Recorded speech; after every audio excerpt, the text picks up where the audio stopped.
3, 2. Oh my God. Yo, what's up? Hello, ladies and gentlemen. Welcome back to the program.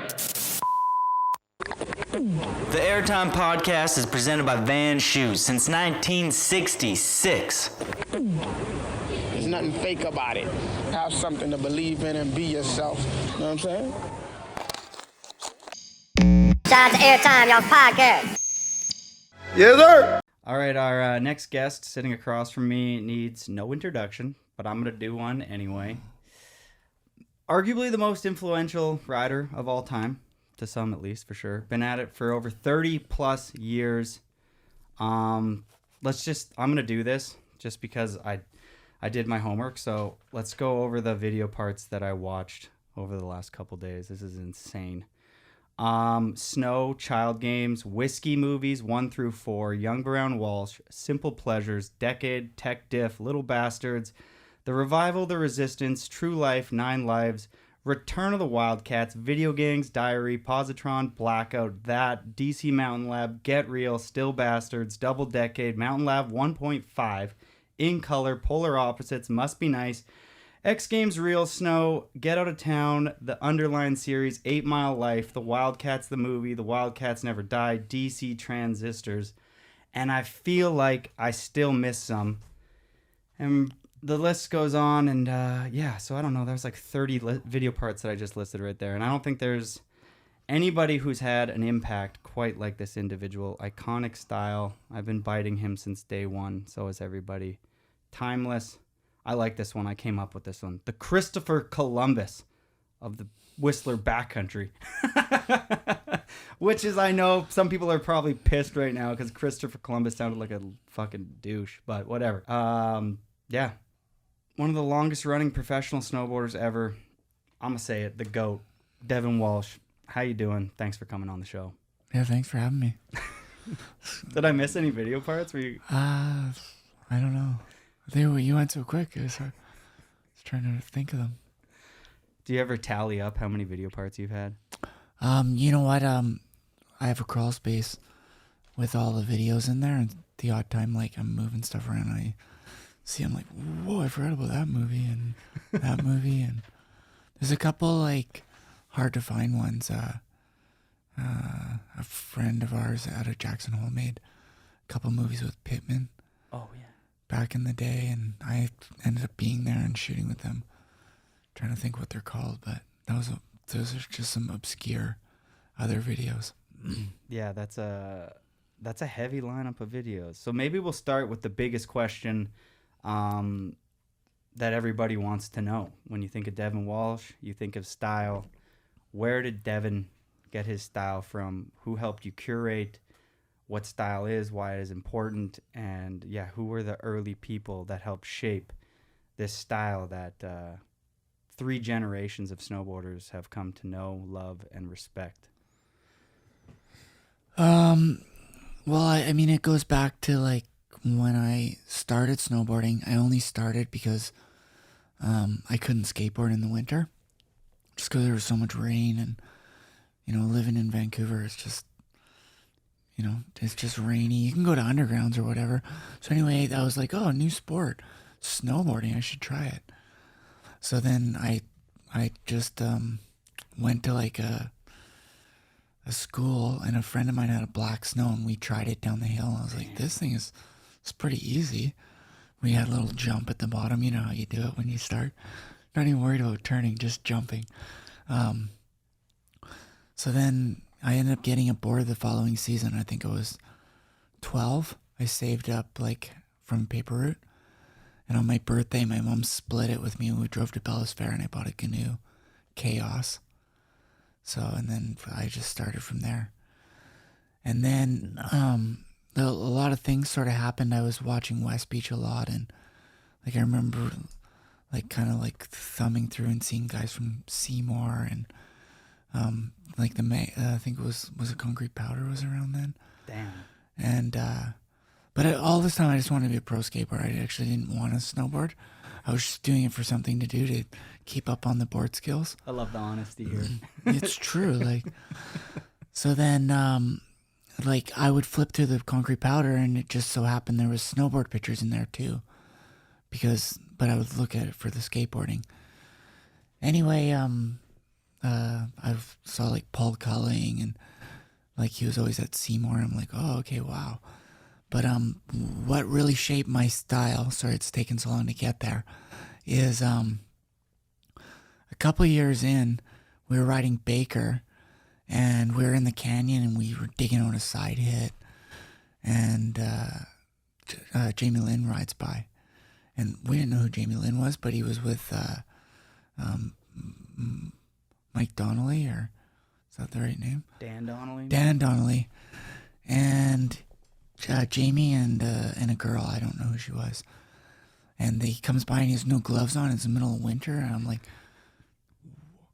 and he does this like floaty front three, and I'm like alley-oop off of our hit that they told us to get out of the way. And I was like, whoever that was, I want to be like him. And then what sort of happened from there was I started watching a lot of skateboarding still, obviously. And Jeremy Ray was basically like my favorite skater. And he just did these like huge front threes down like drops on his skateboard, and just big floaty frontside flips and switchback 180s. So I was like, every time I snowboard, I'm going to snowboard like Jeremy Ray does. So that was my real inspiration because I mean, no one grabs on their skateboard, right? So that was my sort of thing. That's why I never got into the tweaking. It was more like very like square, like skateboard style. So then I never did make it as a skater because it's fucking way too hard. It was just way too hard. Yeah, arguably, I think some of the best skaters in the world would say that what you have accomplished and done in the backcountry is equally as hard. But I understand that everyone's brain is so different. So to wrap your brain around what your feet should be doing on a skateboard to a lot of people is like really hard. As soon as like the flip in, flip out era started, like that was crazy. Because I was watching a bunch of, as I listed off at the beginning there, your video parts, and it's like, you did have like dope tricks, so like nose grind 180, frontside Smith, the super steep. But that was also the era where like, I don't know, Peter Smolik, we'll talk later, like Shorties does like a back tail 270 on that ledge. You know what I mean? And like the tech skating started like booming. And so I think a lot of people realized quick, they're like, fuck, I'm out. I was just doing big melons. That's where I got left in the dust, was when it got tech. I just like, I don't know if like my right ankle's broken, but it just doesn't work the same. So doing like switch flips and like nollie flips, I tried those for an eternity. I'm just terrible at them. Oh, and if you did do them, or at least me anyway, they'd be so slow. And everybody would be like, that is the worst skating style ever. Which, like, similar to snowboarding, I always thought slow snowboarding doesn't look good. But when I think of, like, you and, like, the best, it's, like, speed. You know, like, pop, speed. Slow snowboarding, like, it just doesn't look that good. If you approach a rail, like, barely moving, it looks so much better if you're, like, fast lip slide. Or, like, if you're going to do a front three off of a roll, like, take some speed into it. There was this beautiful quote that I got from somebody one time, Jake Blavelt, who I had on the podcast, who said, Devun was the first person to say to me to approach the jump as if the top of the jump, like the roll-in for speed, was part of the feature too, and like flow into the whole thing. So I just think that, yeah, fuck, dude, I don't know. We're going to cover a lot of fucking bases here, but I thought I'd plug that in there because, I mean, it's pretty wild that pretty much everybody in snowboarding has been trying to steal your shit, Devun. We've been all trying to bite your fucking ass for a long time, and it didn't work. There is nobody, like, there's a lot of people who have replicated other snowboarders, but everybody's done a horrible job of trying to look like Devun. At least I find. Tadashi. Oh, good. Okay. I mean, I feel like when I see Tadashi snowboarding, I'm like, wow. And he's like, he always said how much he like inspired by me. So it's really cool. I thought, I mean, me and him ride a lot similar. His positron year that he is like got this front 3 and front 7 off this step down and mind I know blowing. the one, yeah. Yeah.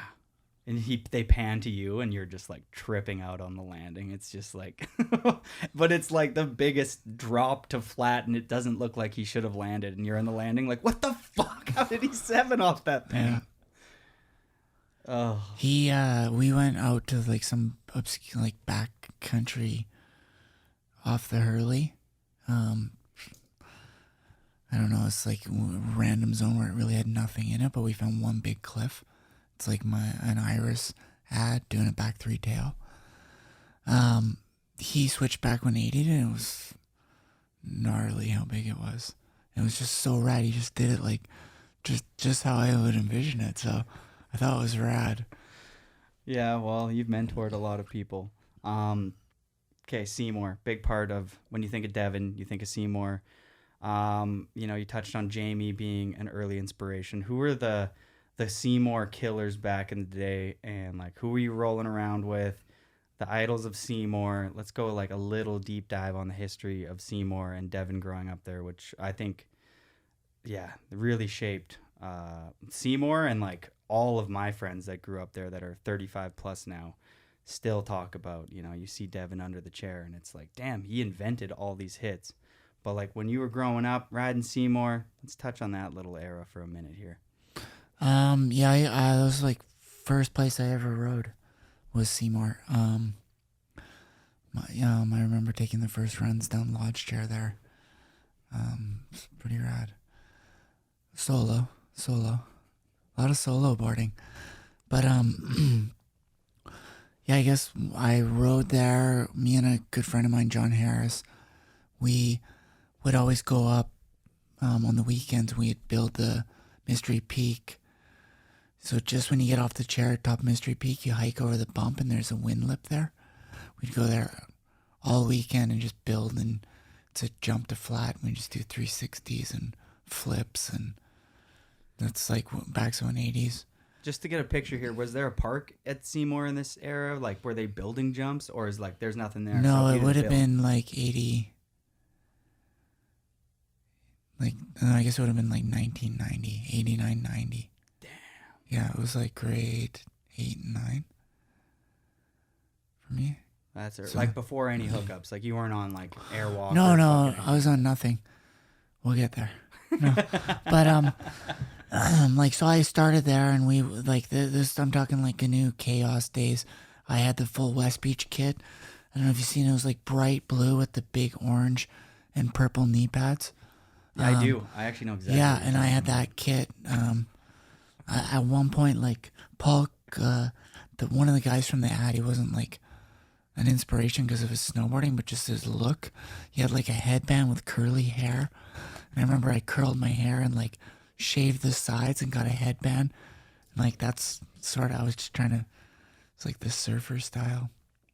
Anyway, as things progressed, I got on like LibTech at some point, and I mean, there's a big story there, but the guys who were real, like the cool guys there were like San Salone, Suaro, Derek Scott, Andrew, Jeff Keatley, and they were like the Green Toque posse. And so we started competing all at the same time through BCSA, and we would travel around to these circuits. And well, I wasn't friends with them.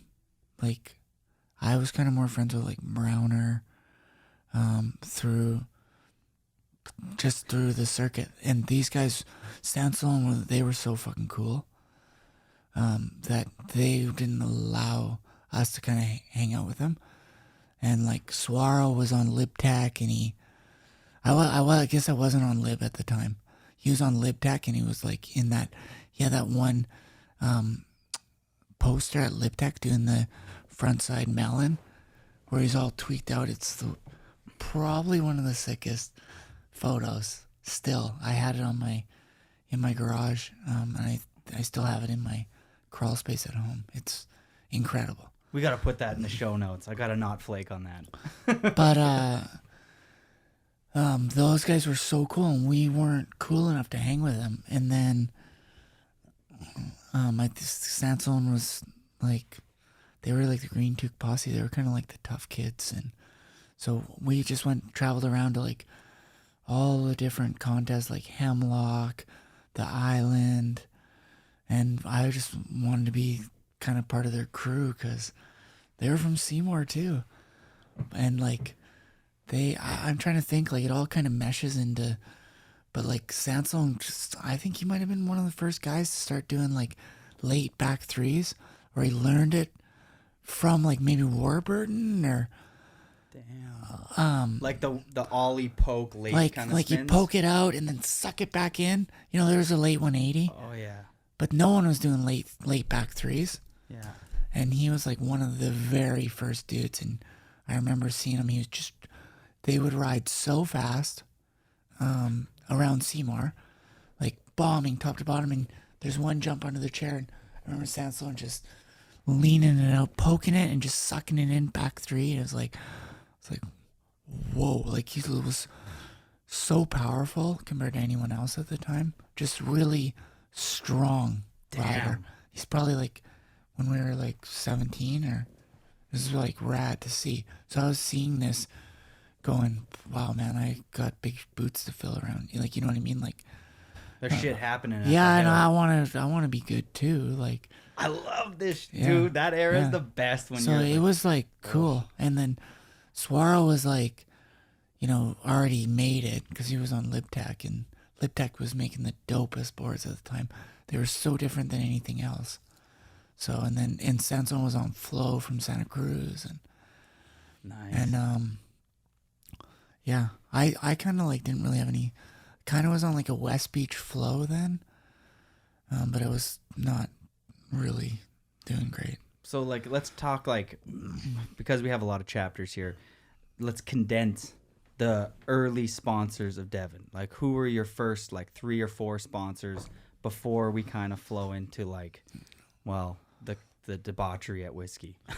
Okay, well, I hung around a lot at Boardroom back in the day. So after school every day, like I was such a nerd, and like I don't even know when it transitioned where I was so heavy into snowboarding, but at some point, I was like 16 and I would take the bus down. 15, 16, I would take the bus from New West, SkyTrain to downtown, and then I would take the bus over to West 4th from downtown and hang out at West Beach and Boardroom, and I met Eric there, and Sean, another guy that worked there. He was like the manager. He was so bitter, and Eric was like his right hand man.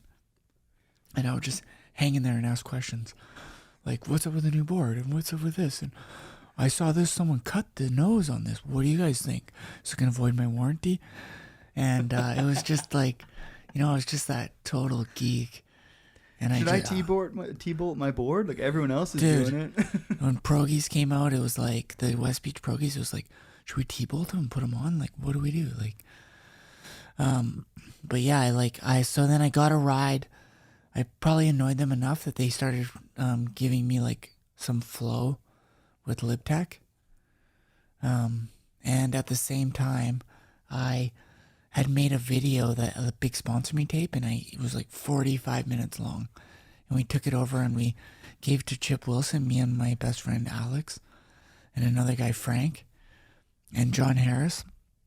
And he's like, "You and Alex, I love what you guys are doing. This is incredible.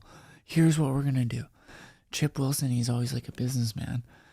He's like, "I want you guys to continue what you're doing, finish off this year, keep filming. We're going to make a movie. You're going to sell it here. And I'm going to give you," or no, he didn't say that yet. He's like, "We're going to sell it here. We'll make copies and we'll sell exclusively through West Beach, this store in our North Van location." And he's like, "And then I love your guys' creativity, because we were wearing this like huge parkas, these big pants, these jeans that we bought that were like way too big." And he's like, "I love what you guys are doing. Every Wednesday after school, I want you down for a design meeting. So we came in and we started designing clothes. But the thing is we're like, well, but like, what about the clothes? He's like, oh, and I'm going to give you an outfit each. And we're like, sponsored, yeah. Amazing. So and then we started like designing clothes for them and came out with like that full line of all the huge baggy stuff. We had trench coats and like puffy jackets, and West Beach all of a sudden just went boom. It exploded that year. No more like patch knees. It was like, it's like, and then everyone started copying the cuts, like Wave Rave and everyone, all the cool companies. So it was pretty cool. And then we made that movie and sold it in their store. What was the movie called? Flotsam and Jetsam. What's it called? Flotsam and Jetsam. Flotsam and Jetsam? Oh, there was even words? Yeah, it means floating garbage. Oh, fuck, it's sick name. Yeah. Surface made it with us. No way. Who starred in Flotsam and Jetsam? Me, Alex, and Surface. Scott Surface had a part? Yeah. Sick. Yeah, he wasn't part of the initial when we presented it to Chip, but he had the good VCR, and we knew him through BCSA snowboarding. That's how everyone kind of met. Yeah, so That's a whole who else was in that BCSA that kind of is notable today? Because I feel like you've already listed a few, but it seems like there was a squad. Oh man, well, I mean there were some good riders back there. Ruben Cambits. I mean, I'm sure that Rich Carlson was in there. Trying to think of like Kevin Sansalone. Like Johnson and those guys were kind of a bit old. Like they would show up at the big ones, you know, the ones that were in Whistler, but they wouldn't, or they would show up at Hemlock and they would do like, the first day was always the race day and they would joke around for the race and then they'd get plastered that night and show up so hungover and do the half pipe. So, Were you like, that's fucking cool? Like, did you kind of look up to well, those guys? I didn't really know. Now I look back, I'm like, it's pretty clear. But I didn't really know I was so keen, like such a keener. Let me ask you, okay, magazines were big back then. There's Transworld, and then there's International Snowboard Music, and then there's this Blunt magazine that's coming out. Like, when you were around this age, 15 to 17, 18 years old, what magazine were you consuming, and what was like the dope mag back then? Well, it was Big Brother, and then Blunt started. Wasn't Big Brother just a skate magazine? But I mean, it was Transworld because it was around before Blunt, and Blunt, we were in Blunt by the time Blunt came out. It was like BC versus Salt Lake City, pretty much was what Blunt magazine was, right? If you look back at it and you think that, you're like, oh yeah. Yeah, it's like J.P. Walker, Mikey LeBlanc, and then it's like Devun Walsh. Yeah, and then it was Rob Dow. Exactly, like it was Dion, like I loved that. I it was, just got a couple copies. Shorties, Fucking sick. all the Shorties years, like that was like in full Blunt, like yeah, it was cool. I would say it was more Transworld, like Transworld. Transworld was like the yeah. That's sick. Yeah. When was your first page in Transworld? Right after Mount Hood when I got on the map. How'd you get on the map? So, okay, we can condense it a little bit. It's a bit of a long we should story. condense. So then I was snowboarding for West Beach, which was cool. And like, yeah, we can go back to Seymour, but like, at some point, Sansel and those guys got cool with us, and we, I started to pick up some sponsors, and I probably looked a little cooler in their eyes. You know what I mean? Like, I wasn't wearing the West Beach kit. Like those guys didn't wear the clown suits. You know what I mean? They wore cool, like military green toques, and like they looked dope ever since I ever seen them. It was rad, So anyway, I started riding for West Beach, and we designed that line, and I was riding LibTech at the time through Boardroom, like, because they were the distributor for LibTech for Canada. So, like Murray was so rad about that. He just hooked me up, and I guess being a shop rat.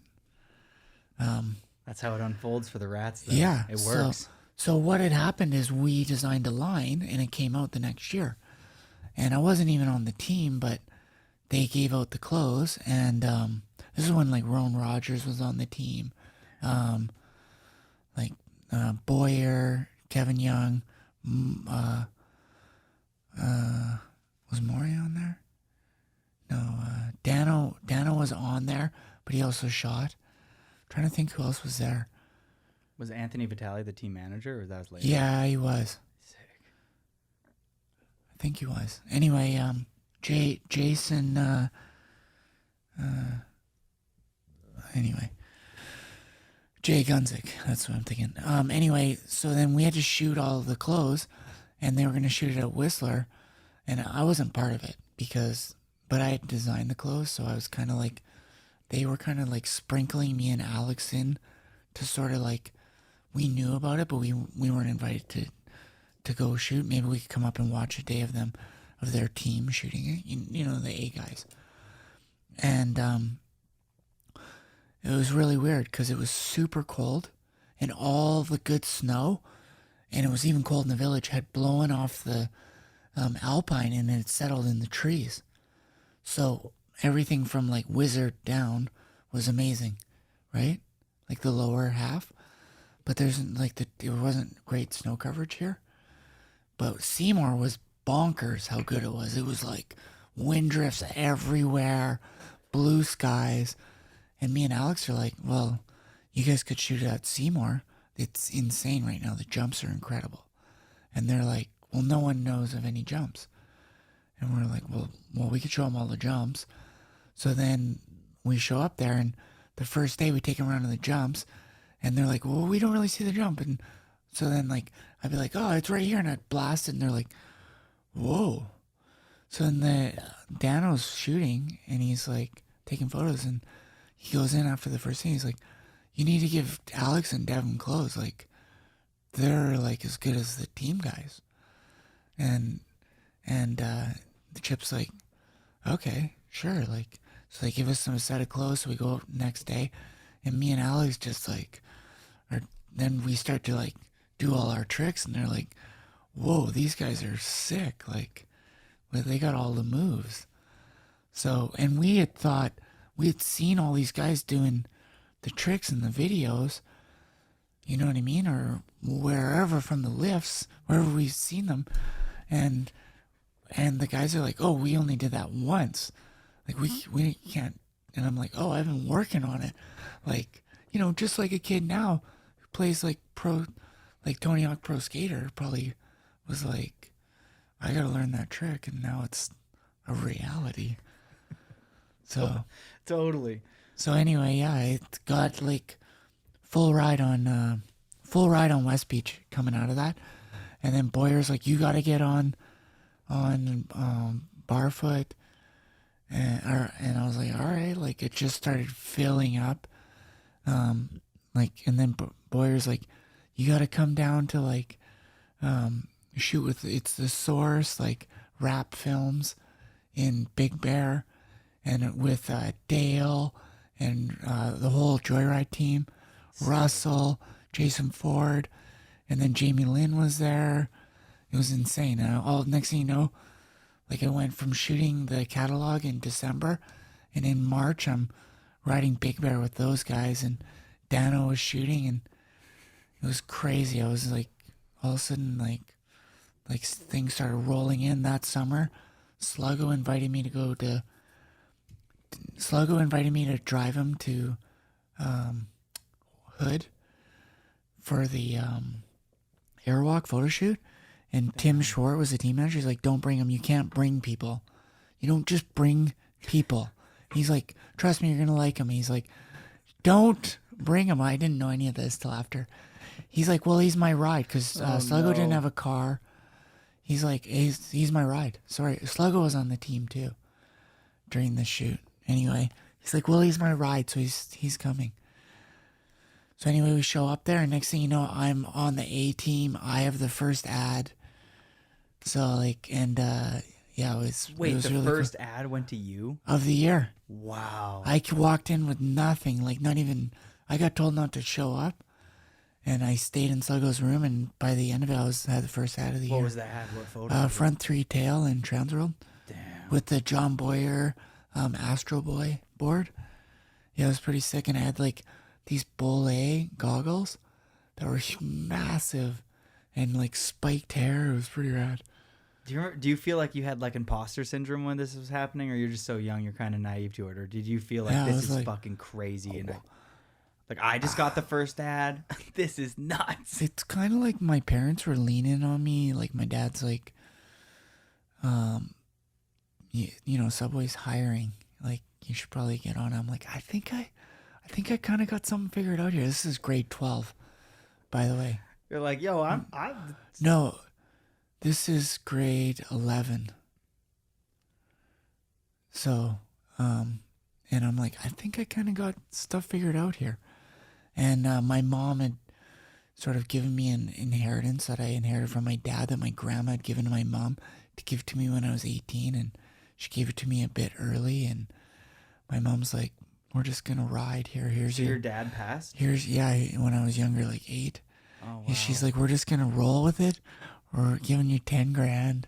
And I bought a car and I just paid for a couple trips. And by the end of it, I was like filming and having video parts in child games. And yeah, missed like half of grade 12 because I traveled to like Japan with West Beach. And it was crazy all through like Colorado. I did like yeah, I just did it like what do you call it, like all my schoolwork from from home, Just not online, but yeah. And it's wild at that point because you probably go to high school and middle school with like a lot of these homies, and then you come back and then things start happening for you. But it just exploded. It wasn't it. Kids now that make it as a snowboard like kid, it's already kind of like far-fetched and weird, and people are still like that you would go to school with, to be like, damn, like, what do you mean you're just gonna go off to, you know, New Zealand in the summer, and you're gonna go to Bear Mountain here, and you're gonna go to Salt Lake and go to Mammoth and go up to Whistler? Like, what do you mean you're gonna do all that? But when you were doing this, like, there was nobody that had ever done that, so kids must have been like, what do you mean you're gonna what? Yeah, this is stupid, Devin. You're dropping out of school, but like, kids must have been tripping. Like some of your homies must have been like, what are you doing? Yeah, my counselor was like, you know what's crazy? You have a huge opportunity here.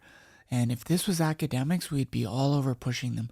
But no one gets this on a sports level. So let's go and do it. We're going to work it out with your teachers. And that is so you're going to sick. have to make it up. And I did. And, you know, I came, everyone was pretty on board except for a couple teachers. And I made it through it. I got in my grade 12. And I mean, in hindsight, I wish I'd have put a little more effort into the academic side. It's pretty important. And like you know, when snowboarding ended, which luckily I had a long, lucrative career, but like, and I banked, like I did well. And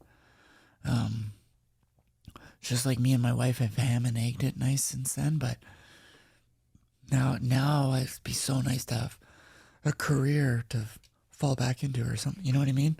Some sort of schooling. Yes and no. Or, I feel or like, a podcast, you know, yeah, just so to Devin, fall into. Who's in favor of Devin being the host? I mean, I would, if you wanted this, I'd just give it to you. That's where I'm at right now. If you want, you can just start it off. Let's throw it to how did whiskey start? I feel like, was that the next chapter for you before the shorties thing, or were they kind of meshed together? Was one before the other? Yeah, it was before shorties. So that was child games.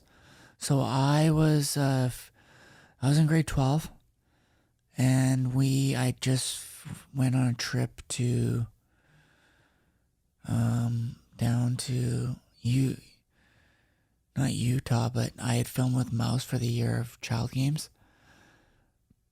I gotta think here. It's either Milk or Child Games, one of those Mouse movies.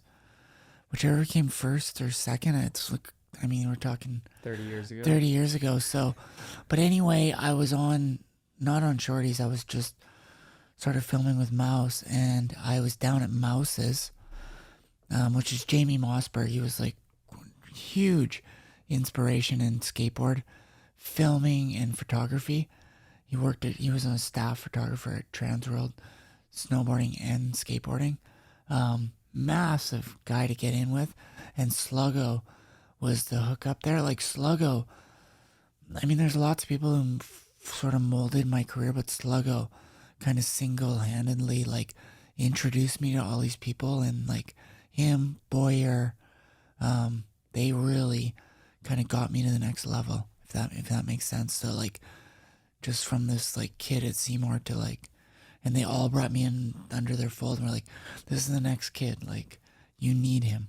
Oh, that's so sick. It just goes to show the whole, like, doesn't matter how good you are, if people like you and you got some people in your corner, it's like that goes way long. And it wasn't them just like making a phone call, it was bringing me and putting me there. And it's like every time I went somewhere, I was just like, you know, you are when you're keen as a kid, and like, I don't know how I wasn't nervous or fold under the pressure, but like, just so happened. But anyway, I met the Whiskey Dudes through, Johnson was already, those guys were already messing with me from day one, because we lived like up, you know, at on Chesterfield in North Van, and they lived down below, and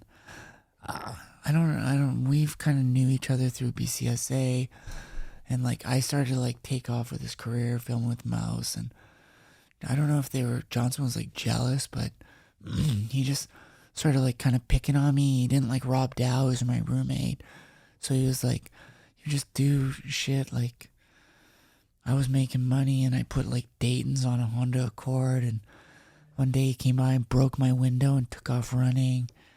Caught him in the woods. Like he's like they like were filming it for Whiskey. And anyway, we ended up all meeting up at Mouse's house.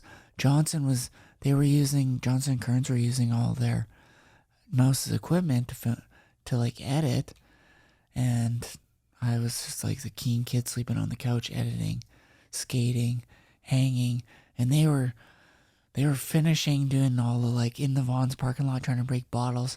So I'd go out and skate in the parking lot, and like they had great speed bumps, and I was just, you know, launching the speed bumps, and I'd watch them filming all these, like they were just getting loose. I wasn't even drinking, I was just watching them get harsh on the booze, and it was awesome. And then I don't know, I don't think I was in Whiskey One. I don't know. They were like, I wasn't cool enough for Whiskey One. But then for some reason I got cool. I don't know. Did you get cool because you started drinking? I don't know. I guess so. I feel like those movies are absolutely like insane. Like there was like CKY, and then there was Jackass or whatever. Those But, guys, like, those guys were the Whiskey was the model for sure. And then Tremaine and all those guys who started Blunt started copying what they were doing, and then Bam was in Big Brother lots, and then he started pulling from, you know what I mean, like pulling from Whiskey, and Blunt was, you know what I mean, it was all intertwined. So I think like CKY was like hugely inspired by Whiskey, like riding the dirt bike through like those guys were Jeff Moore, like those guys were Jeff Moore was one of the original Seymour kids, and he was the filmer for Whiskey, and he filmed a lot of the Plan B parts with Colin McKay, and so he was from North Van, so it was really kind of cool. And then he did a lot of the he was a lot of the Boozy the Clown, he was doing bad shit with Colin all the time anyway before that, you know, so it was rad. I can only imagine what 4 videos of whiskey, I think they made 4, would have done to a young teenager's mind at that point. Like, there must have been so many kids doing fucked up shit because of those movies. And like, I really lived on the outskirts of it. I was like sort of sprinkled in, and like, I was more into snowboarding than like when I grew up. It's really strange and I don't understand it, but like, my outlet was skateboarding, and my best friends growing up, I went to high school with, and they were 1 and 2 years older than me, and I would sneak out at night. And when I was like 14, I'd go out all night skateboarding on the weekends. I would skate to an underground that was like sort of in downtown New West with this huge long curved curb, and my buddies would do drugs and like drop acid. I never ever did it once, and they would skate with me till we would like be dripping sweat, and then I'd go home. I had it down to a T how to pull it. I'd get naked in front of my front door because my mom was a light sleeper. I'd unlock the door and go into my boxers and go straight to the sink and get water. And every time she'd come down, and I would hide my clothes, and I would come down, I was just in my boxers. She's like, "What are you doing?" I'm like, "Getting some water." She's like, "Oh, okay, why'd you open the door?" I'm like, "Oh, I heard something out there." And she's like, "Oh." And I was like, so I'd jump out my window, climb down the drain pipe, whatever. And but I would like, I was so diehard. So then when I got around to those guys, somebody was my drug, you know what I mean? And I would drink a bit, but like, I wouldn't lose my mind, you know what I mean? Totally. But then, as partying got, and, but like, yeah, it's like, we got into our own debauchery sort of in the Wildcats years. But as far as like, I was like, yeah, I would like hit it with those guys. Like, you know what I mean? We did a couple trips. We did that one trip it's like all kind of meshes together. But like, we did that trip for like Whiskey 4 where we didn't even check the forecast, and we had 14 guys fly down to Chile, and there was no fucking snow. What do you guys know? So you guys just got fucking hammered. Hammered. For 14 days? Yeah, and like, this is like before, like, when, like, if you got down there and there was no snow, you'd be like, all right, let's go home. Or let's go somewhere where there's snow near here. Or we're like, oh, maybe Pucon has snow. We're like, where's that? And they're like, it's 6 hours south. Let's go. We didn't call there. We just drove there. I was like, they're like, it's kind of like a port city. You'll have waves. We get there. It's like industrial port. And you're not going in that water. And there's no snow there either. We took one chairlift up. There was one strip of snow down rocks. Like, I'm not even kidding you. Like, a strip of snow, and the rest was just rocks. And we just proceeded to drink, and all kinds of bad stuff happened. And like, Maury was there, Halipov. It was just like, you name them, they were there. It was crazy. Fuck, that sounds like a legend. Who was before Wildcats, this whole whiskey crew, who was like the craziest? Who was like, I'm gonna light the fire and start getting shit going? Like the craziest in what way? Like partying? Or? Yeah, maybe just in like the debauchery kind of aspect of whiskey. And then maybe who was like the best shred for the 4 years other than yourself? Because there was good snowboarding. I mean, Johnson was a huge inspiration to me also.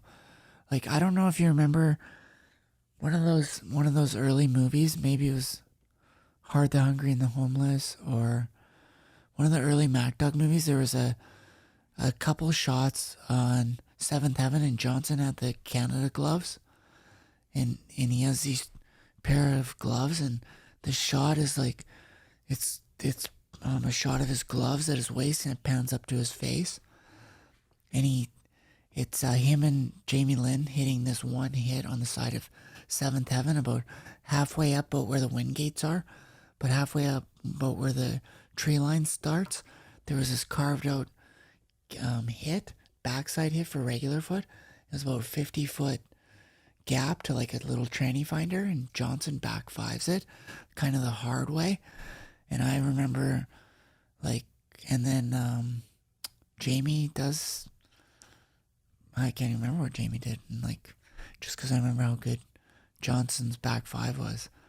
And it was like, I'm like, well, I don't know where that is, but I'm going to find it. And then we went and found it and hit it, and it was like, it's an incredible feature, high speed, but like the fact that he back fived it was like that dude is beyond skilled. It was awesome, and like just landing backwards at the time, and it was really rad. So he was awesome, but he was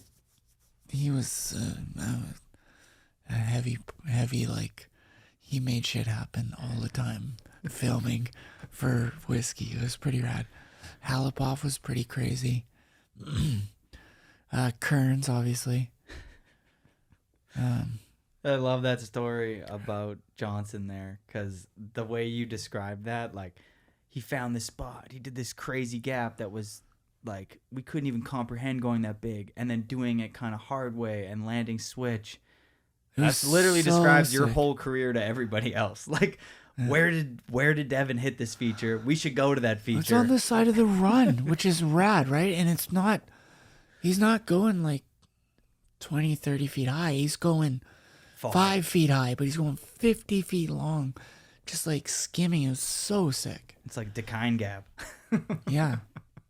High speed. You're not off the snow that much. It's so sick. So raddest feature. I remember going up and, Browner's hitting it, and like Browner was probably at the best style in the whole valley. Like, damn, that's a heavy drop right there. That's sick. sick. Effortless, man. Like everything he did, like, was just on point. Like, he's just like, but he would be doing like the floatiest back three over it, just either no grab or just that kind of like late, like soft indie poke, and just come around butter landing. You're like, whoa, like you could see it from a mile away. I was Browner. Like, there was lots of guys that were good from here. Everyone rode the mountain big, different, and we realized, like Dion, myself, Jake McIntyre, we have to go to Whistler, and we have to learn how to ride the mountain. We have to go around and follow those guys, and you got to be able to flow. It's like a skate park. You got to pump in and out. You go now, you see Jaden Chomlak. They ride the mountain. They just like him and Caleb, and I'm sure there's tons of the kids up here, but those kids were like 12 when I was following around going, whoa, like they can already do it. And I'm sure they flow in and out. Like, those are the kids that like, they just ride. That's how I realized I needed to learn how to ride. Like, you don't need to manicure or take off perfect, because you got to know how to snowboard too. Like, you know what I mean? Like, and you learn that riding around here. That was beautifully put. I just feel like so many people overlook just that basic concept of having edge control and just ripping the mountain, and they just practice in the park for too long. Eventually, you need to know how to just rip the fucking mountain. Yeah, like, it's funny when I take some kids out of the park. We did a lap a couple years ago. Guess who we're following? Wes Makepeace. He's feeling it. He's ripping that fucking mountain. The new kids that we brought out of the park, it's like they looked horrible. He was ripping, and it's just like, yeah, he hasn't lost like that flow, and how, like, he's been riding probably the same runs for so long. But like, yeah, that'd be my biggest pointer to someone who eventually wants to go into the backcountry, is like, step out of that park and just rip the mountain when it's like a pow day. Just the whole mountain, choppy, everything. You're young, your knees can take it, your back can take it. Just fucking rip around the mountain. Absolutely. Yeah, it's just like, it's like Arthur Luongo. Like, it's like, he rides the mountain. You can see it. Like, he comes to Seymour and he does stuff that people didn't see, and it's like, well, it's all there. Like, You just gotta find it. Like, it's like that's where we would go, and there's that Jersey Cream Road Gap. We would like, the one where you come down and just down and you kind of like peel off. There's just on the right there's like we would be up on like the road cap's firing and we'd just lapping it. Every day we got off Glacier Chair, we'd drop the cliff under the chair. Every run. Me and Dion just sending it like it's like training. It's like, you know what I mean? Like, that's how we rode. And like we just ripped around the mountain. It was like finding all these like there's like a couple tables on Glacier Chair that are full natural. We just like track them in and then just like send it off natural tables all day. And it's like the mountain, then you're ripping down, you're hitting Hager hit or whatever on Crystal, and there's all those like wall hits, and it's like basically like riding like backcountry jumps all day. My favorite feeling in the entire world, sorry to intervene here, I know nobody cares about my thoughts right now, but it just came to mind, is ollie, just going massive in the air, just because you're ripping the mountains, the vibes are good, it's a little bit of a pow day, and you just blast off something. And you don't really know where the landing is, but you have to adjust your back foot to find like a pocket. Like you have to bring up your back foot high enough and either poke it to the right or to the left to get like a pocket. But just blasting in the air and then finding transition while you're in the air. And it's like, that is my favorite. Just huge ollie, and then you're like, oh, there's a little bump over there if I bring up my back foot enough, and I got it. Oh, I'm psyched for the winter. Yeah.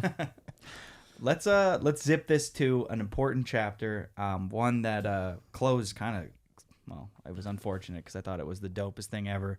But shorties, we touched base on Browner. You said Kevin Young, Dion, the team, the marketing behind this whole thing. Yeah, I mean, obviously you were super hyped to be a part of shorties, but how did that conversation start? And did you ever meet Chad Muska? Yeah, it's funny because I went down to Big Bear on one of those trips early on with Mouse, and we were doing those there's the it's called like the gun barrel, or it's like the big berms riding down into the park. And I'm like, Mouse, I'm pretty sure I can gap out of these berms over from one to the other. And I don't know if you know this story, but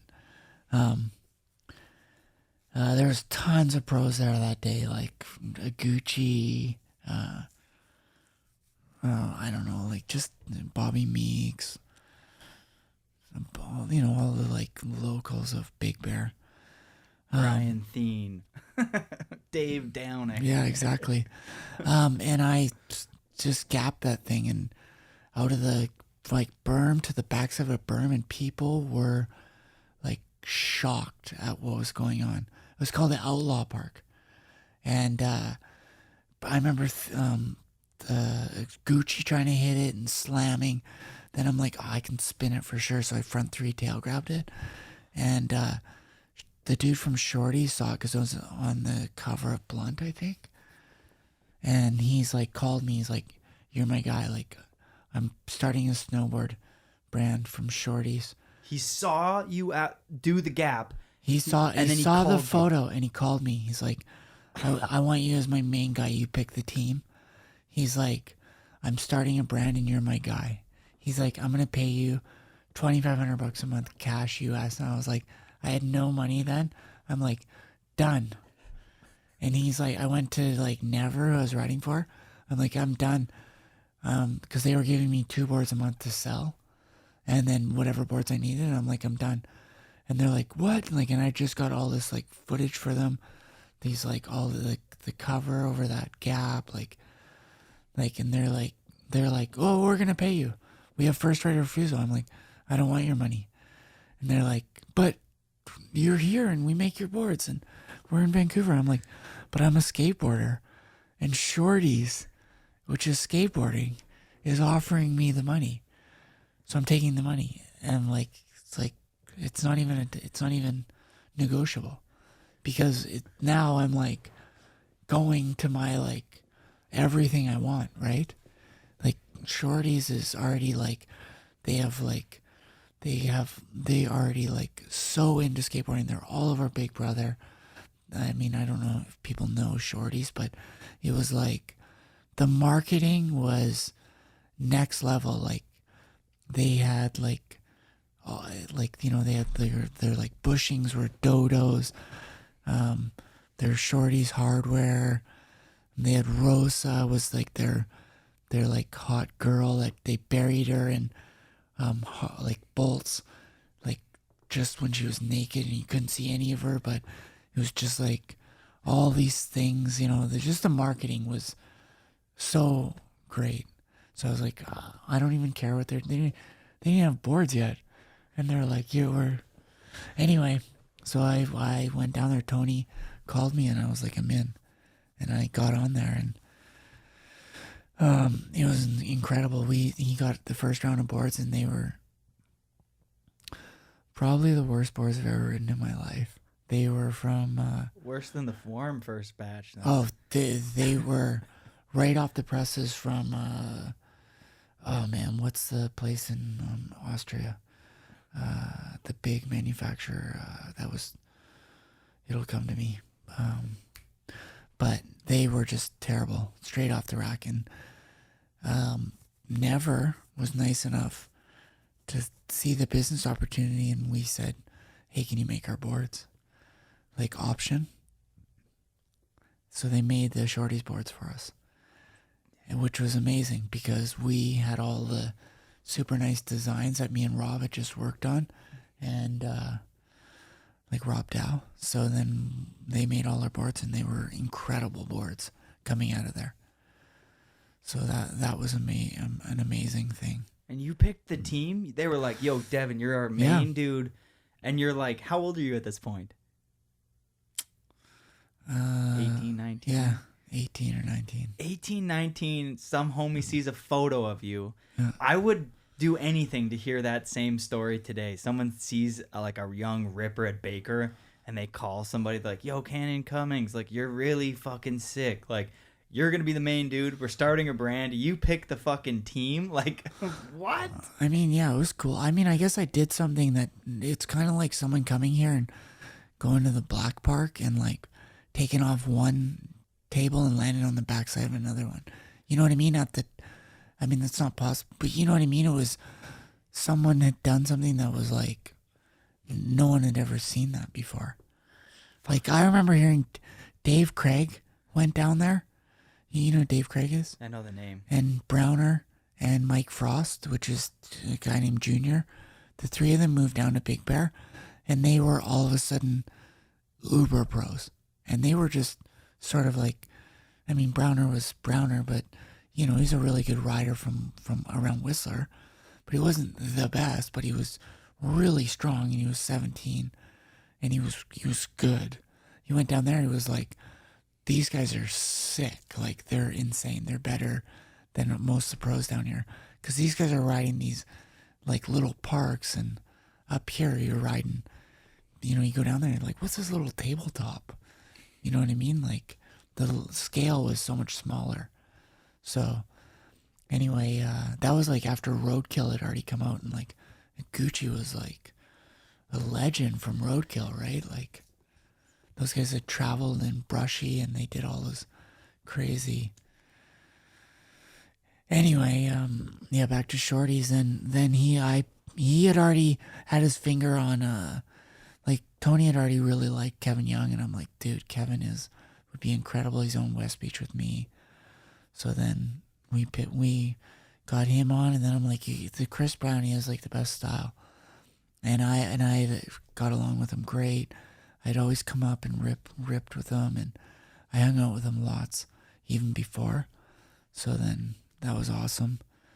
And then I picked Dion. He was such a hard worker. Just like, he was keen. I just saw how much he snowboarded. He loved it. He just was up there all the time. He was just so keen. So, yeah. And Good then team. Natasha Zurich. She was a kid. Rob Dow turned me on to her. She rode for Option. He's like, and Tony wanted to launch outerwear. And I was like, well, none of us can ride the outerwear except for maybe Dion. Because we all had outerwear sponsors. No, not even Dion. And I'm like, this Natasha girl would be wicked to sort of put on head to toe. And she was like so good.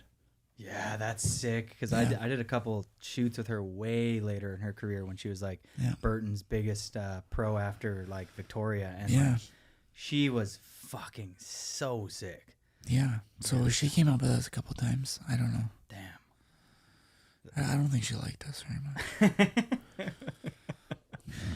Well, maybe we'll talk about that on another day. This is going to be, we're going to try to move somewhat quickly because I'm looking at some of the stuff I need to cover because I'm just such a nerd. But like, short, they obviously do Snow and Young Brown Walsh, both epic movies. You want to touch on something there? Yeah, it was incredible riding for them. And once we got our boards ironed out, he wanted to make these movies like skateboard style, and we're like, yeah. And he like showed me how to do it, beginning to end, editing. I worked with him. Dave Boyce was a huge part of it. He was my roommate at the time, and he taught me. Tony from Shorty's taught me so much about marketing, just about, I don't know, just how to like make products that people want. He was just so good at it, and like he did it from his heart, which was rad. Just did it because he loved it. He didn't do it because he was trying to get rich. He loved doing it. He loved skateboarding, and he loved seeing everyone like benefit from it. You know what I mean? So it was really rad.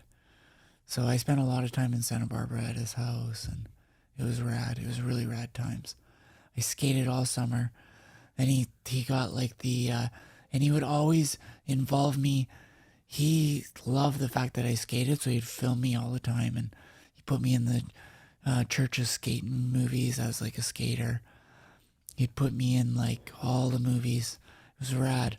We got into the skateboard movies once he put out the skateboard movies as like guests. So it was rad. So some of the cool stuff is when we started making skateboards, I met Muska. So I'd go down and like hang out there, and like Muska would come up and stay with us, with like all of us, and we'd go out skating. And a couple times like Muska would only come up to hang because his ankle was hurt. So he's like, let's go out and film. Like he was so into it that he would film. So we went and filmed like the Santa Barbara High rail, and I went there and like got like feeble grind on it. I don't even know, a couple tricks on it, Smith grind. And he filmed it all, and he was like hyping me up, and it was so rad.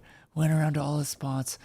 There's another one where it's a rail on the top of a sewer ditch, and like you have to come in off the road and ollie out onto the rail and then into the ditch, and it's like, it's only probably off the top of the bank. It's like a 2-foot drop into the ditch, so like those big ditches.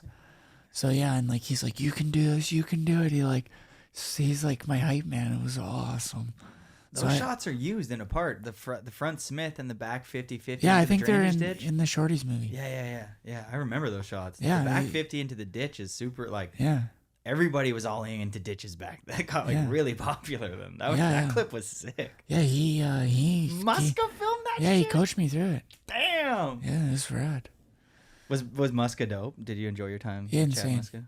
Rad. Shout out to Chad Muska. Obviously a huge, Fulfill the Dream was a big one for me growing up. Like, that one was like on loop. Like him and Peter Smolek's parts were just like. All those guys were so rad. They all hung out up there. No way. Yeah, and Santa Barbara was incredible. What's cool about Chad is people saw him as like a stoner, but what they didn't realize is that he was so high strung that he needed to smoke weed to come down. Otherwise, he was like a hyper, like he almost needed to like medicate himself. So he was like, he wasn't like it didn't make him stoned. It made him just normal, if that makes sense. Yeah, So no, like, totally does. he was like, wake up, and he was like, didn't need coffee. He was like jittery and like agitated, and until he had weed. So instead of having coffee, he'd have weed, and he's like, all right, let's go skate. I feel good now. I'm awake. I'm gonna go lip slide the gnarliest fucking Yeah. down ledge ever. Let's go. Yeah, he's insane. So it was rad because it was around the time when he was working on his like S stuff, and he would be like, yeah, I have this like this curved rail I'm thinking about doing in LA, and he's like, gotta work up for it, and you're like, sick, I can't wait to see it. And then you're like, you tail slid that or whatever. It's like, holy, I was thinking you were gonna 50 it or not do it. yeah, I know the clip you're talking about. it's insane. Yeah, that is fucking, yeah, that hits. Did you ever run into Chad later on in your life, like in passing? Like, you ever see I him saw him again? at some other events, like in later on, and like bumped into him at like Zoomies 100K. Zoomies 100Ks. Yeah. Those are the best for that stuff. Absolute best for like, cause like hanging with Rune and all the flip guys, Rowley, Daewon. You see all those dudes, and you're like, it's really rad. Appleyard. Yeah, it's so rad. Yeah, before. I hung out with a lot of the skaters. Sick. Just cause like I was so into it. Kareem. I watched so much skate footage that I was inspired to snowboard like that. That's sort of like how it all. I never did get to hang with like Jeremy Ray or anything, but I think that the best snowboard companies ever, it sucks to say this. Well, it does, because I feel like sometimes personally I want snowboarding to be its own thing, but the best things to ever happen to snowboarding have kind of come from skateboarding, I think. And when I look at Shorty's and then Shorty's snowboard, Shorty's just took what Shorty's skate was trying to do into their snowboard thing. And then you look at our next chapter that we'll touch on, the Form 8, which I think it's pretty evident to anybody who was around that period that it was just a pretty big bite on what Shorty's was doing, but just take exactly what Shorty's was doing and bring that to snowboarding, which hadn't been done. And it fucking hit, obviously. yeah. So I was on Shorties, and I happened to get on Special Blend through Maury, and so I knew Rawl Reese. So I was riding for Shorties and Special Blend, and I had the Shorties logo with the 3 balls, right? Was that the Simple Pleasures year? Because I think you're still riding a Shorty's board in that. Yeah, I think so. Yeah. Yeah. Special. Yeah. So everyone realized like Shorties was like, it's all about the logo, you know. The Shorties logo was the rectangle with the board through it, kind of sideways or whatever. That's the skate logo. The Shorty Snow logo is the 3 balls. And when I was on a team trip, and I'm like, yeah, I'm riding for this new board company, Shorties. I showed Rawl, and Rawl's like, wow. He's like, okay. And then Special Blend came out with their SB logo.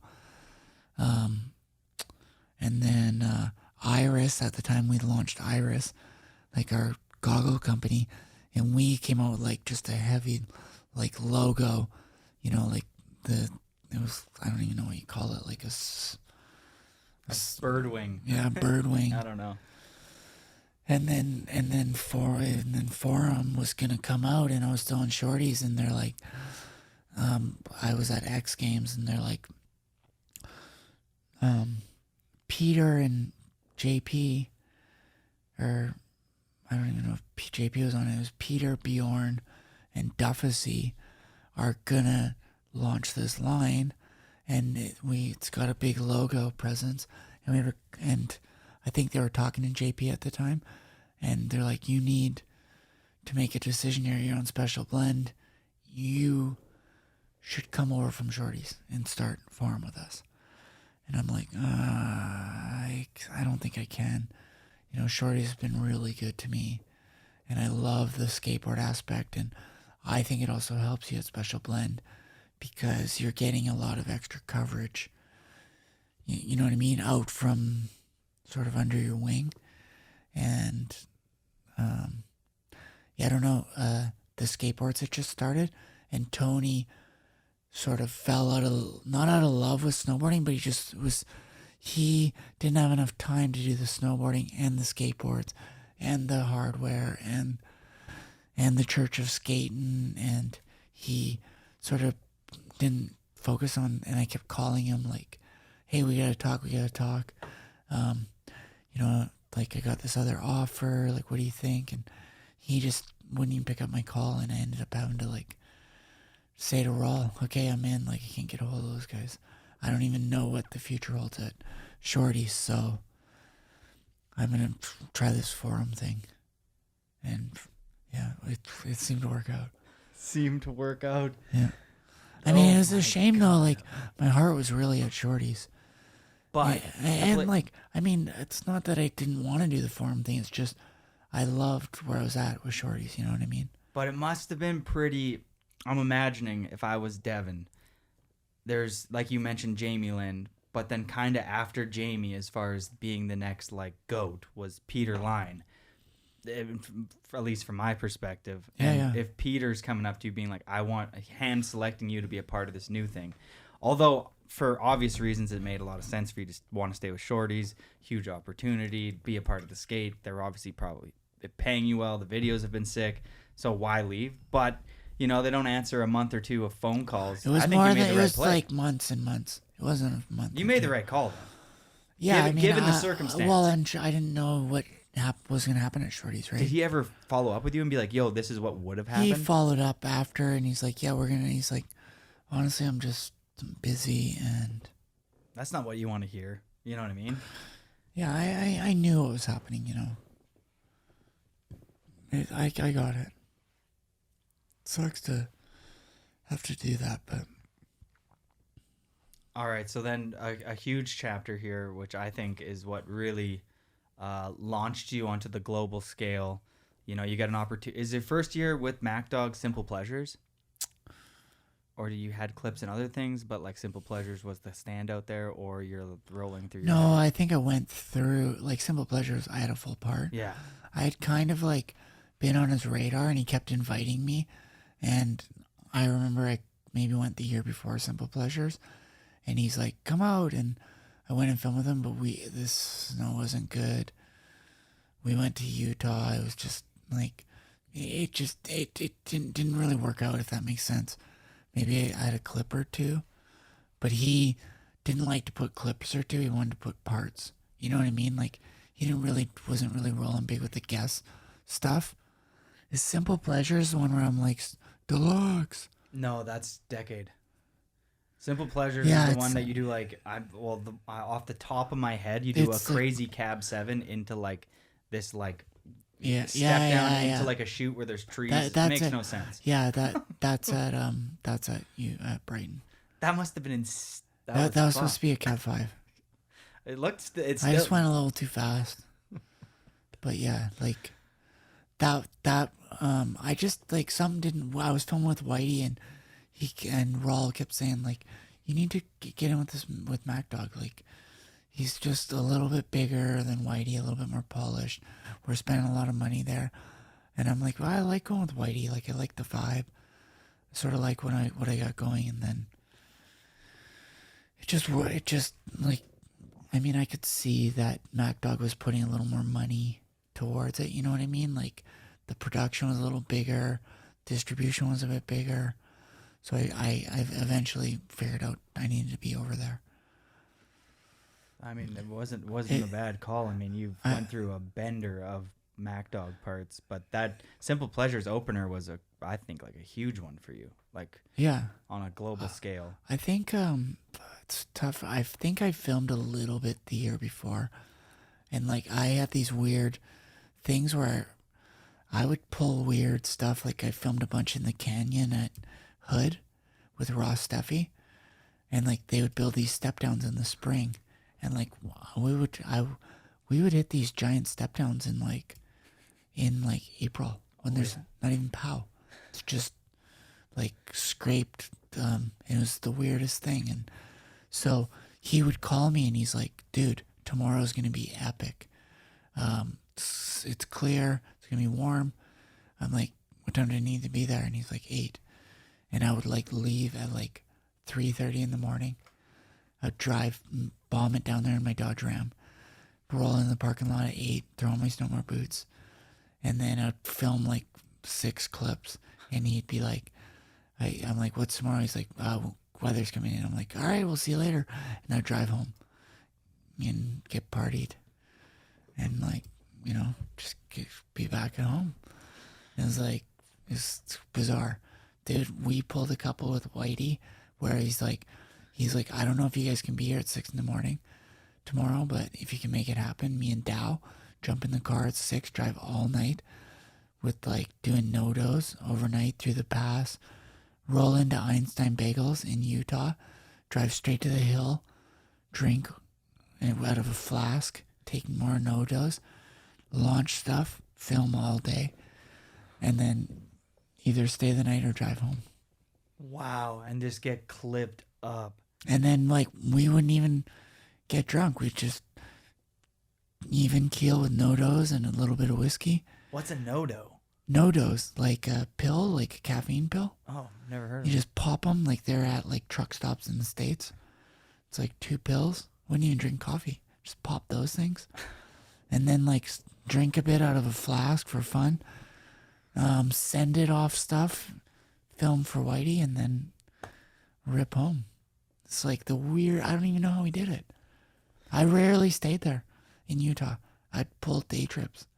That's insane. If somebody called me to be in Utah tomorrow, I'd fuck. That just goes to show you that if you have the will, you know, if there's a will, there's a way, and you fucking made it happen. That's Yeah, I don't know. insane. It's like, it's not even like, it's not always like we'd get home and be like addicted to like no-dos or, you know what I mean? It would be like, we'd just go back to snowboarding Seymour and just back to life. And we'd film a bit on the side, and like, we were filming for shorties at the time, and you know what I mean? Like, I don't even know how I was doing it.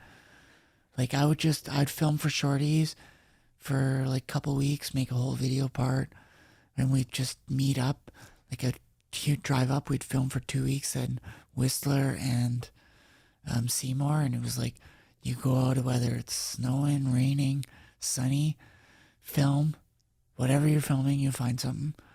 And then same with Whistler, and then you'd go home, then we'd film a couple occasional days. You'd go snowboard, and then we'd meet in Japan for like a distributor trip, and we'd film for 1 week, and then he would take us to like a distributor trip in the glacier in France, and you'd film off a couple park jumps and skateboard, and I don't know, like tip over a couple garbage cans and put that in the movie, and that'd be the, you know what I mean? Like, that was a year, no social media. yeah. What was the like the first major contract that you got that you were like, this is fucked up, and you got to tell your parents like, this is the kind of money I'm making, and she's like, we're so glad that you didn't fucking work at Subway. Yeah. It was probably like, like Forum started like, yeah. What was a big like? If can you do? I mean, we started to make like 6 figures. So then you're like, all right, here we go. What's the biggest paying accessory brand you've ever had? Like, not Forum, but like a random company that you're riding for that's like like gloves, goggles, backpacks. Did you ever? Like, I mean, I think it's probably goggles. what would a goggle company pay? I don't know. In the middle, like, you know, 50, 60 grand a year. I heard a crazy story that It's just because, like, I was in the heyday of people were just throwing money around, right? Like, people were making ludicrous money at the time. Like, it's changed now. big time. So that's just not, it's like, I remember one of my early trips when Mouse was, I was like, you know, when I was 17 or 18, we're driving in a van coming back from somewhere, and Mouse is like, I can't even believe it. At one point in the 80s, when we were in the heyday, this is in the early 90s, and one day in the heyday, the skateboarders were making 10 grand a month. It was crazy. Like, and now they're not making, it's hard to find that kind of money.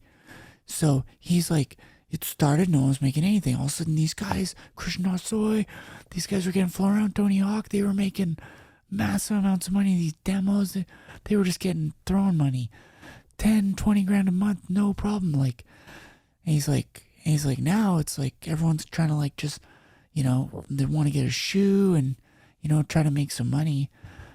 And then it went to like crazy money. And then now it's, in skateboarding, I'm sure people are still making good money, but snowboarding's retracted. And I think it's going to come back. Do you think? Like, I think so. Social media, like, they're going to hone in on a few that are doing it right, and they're going to go, oh, we don't need all the garbage. We need this guy. I would hope that's it.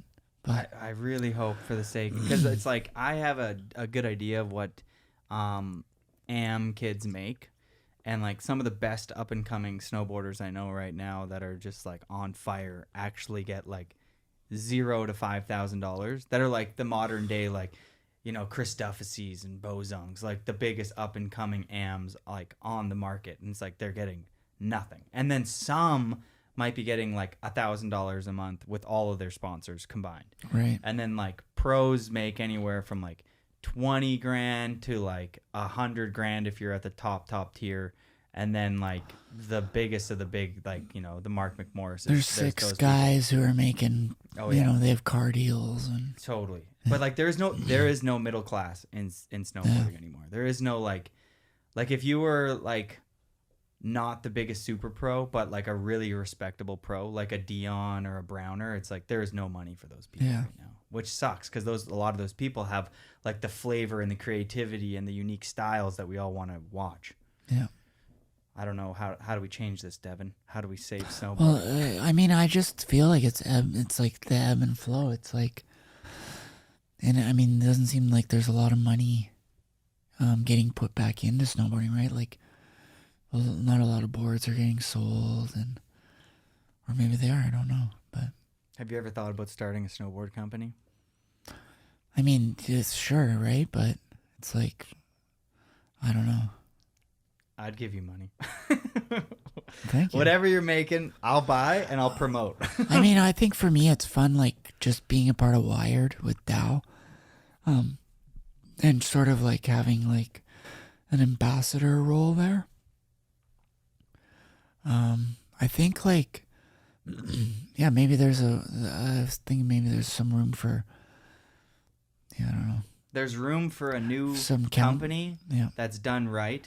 And I even think that any snowboard company that's legit right now, that's doing it proper, wouldn't even mind making room for another company that's doing it right, because I think it would benefit snowboarding as a whole if there was more companies that are doing it right. I actually was talking to Todd Richards the other day, like a week ago, about just like corporation stuff, and like he had been asking me some questions with some of my old sponsors, like Billabong that's pulled out of snowboarding completely, and just like brands like that just trying to make money year over year because they're a publicly traded company, but then they have weird people coming in house and cleaning everything. But like, you need somebody there, like you were saying, that other guy I believe that you were talking about on Shorties, that just love snowboarding and love being a Tony. Like, you need the Tonys of the world that are just about it, that can weather the storms. Similar to like, there are companies like that, but I think as soon as you go too big and you're too publicly traded, and you need to make money year over year for shareholders, you can't weather the storms, and you're always looking to make a return. Versus some years you're not going to make a return, but you need to be happy that you're just involved in fucking snowboarding because it's the coolest thing ever. Totally. But I don't know how many people are thinking like that. But I think there's definitely some room for companies to be there, but it's tough. Looking back on the Forum 8, who are your favorites? Everyone was so great, really. Good answer. Well, it's true. Everyone had their own sort of thing, It's like I'm just, even guys like Ville who didn't get as much credit, maybe. Duff kind of got a lot of credit because he was like the rookie of the team. So like Vile kind of got overlooked a little bit, but he did insane shit too. It's like just so many rad people on there. That just goes to editing right there, I think. Like the edit for Dufficy to 93 till infinity in True Life just when you have a good song that matches a personality and matches a style, it only happens at, like a couple times every like 5 years. You get like the writer, the song, the edit, the filmer, right time, right place, right marketing behind the whole brand. Totally. And Dufficy that year, I mean, fuck, dude. I feel like True Life as a whole was like a home run. True Life, like the Resistance was good, and then there's True Life, to me that was like one of the best snowboard videos ever made, and like full skateboard vibes. Yeah, so skateboard vibe. Like there was a lot of skating in it. I mean, Jeremy Jones had that gap up to Crook on that fucking on that was insane. Insane skater. Off the fly ramp, like he's an insane skater. Insane. I mean, Bozung was a crazy good skater too. Yeah. The whole Forum team was. It was like when I was a kid, similar to you, I wanted to be a skateboarder, a pro skater, before I wanted to be a pro snowboarder. I never got fucking frontside Smiths with Chad Muska filming me, but like, you know, Kuzik filmed me. That was pretty cool. Yeah, that's insane. Yeah, that's insane. Maybe, you know, Forum 8, best brand ever, the dopest. Do you have a favorite from the Forum 8? I think like just seeing how good like Peter is in person it's pretty insane when he decides to snowboard. Like he did the Backside Rodeo 7 in that one of those, we were all filming in the canyon there and at Brighton, like up in one of the hiking canyons, and just built this like sort of corner jump, and he had that Backside 7 rodeo, and like to this day it still is like resonated in my brain that like you know what I mean, like No one was doing it either. he just the way he does it, he doesn't flip it, he spins it sideways, and it's just it's just so good. I mean, JP is obviously like his parts were incredible. Him coming to the backcountry was pretty incredible to ride with him. Like he didn't snowboard, like he just flew up, drove to the mountain, snowmobiled up, strapped in, dropped the biggest hammer you've ever seen, and then he like drove home. You're like, the fuck?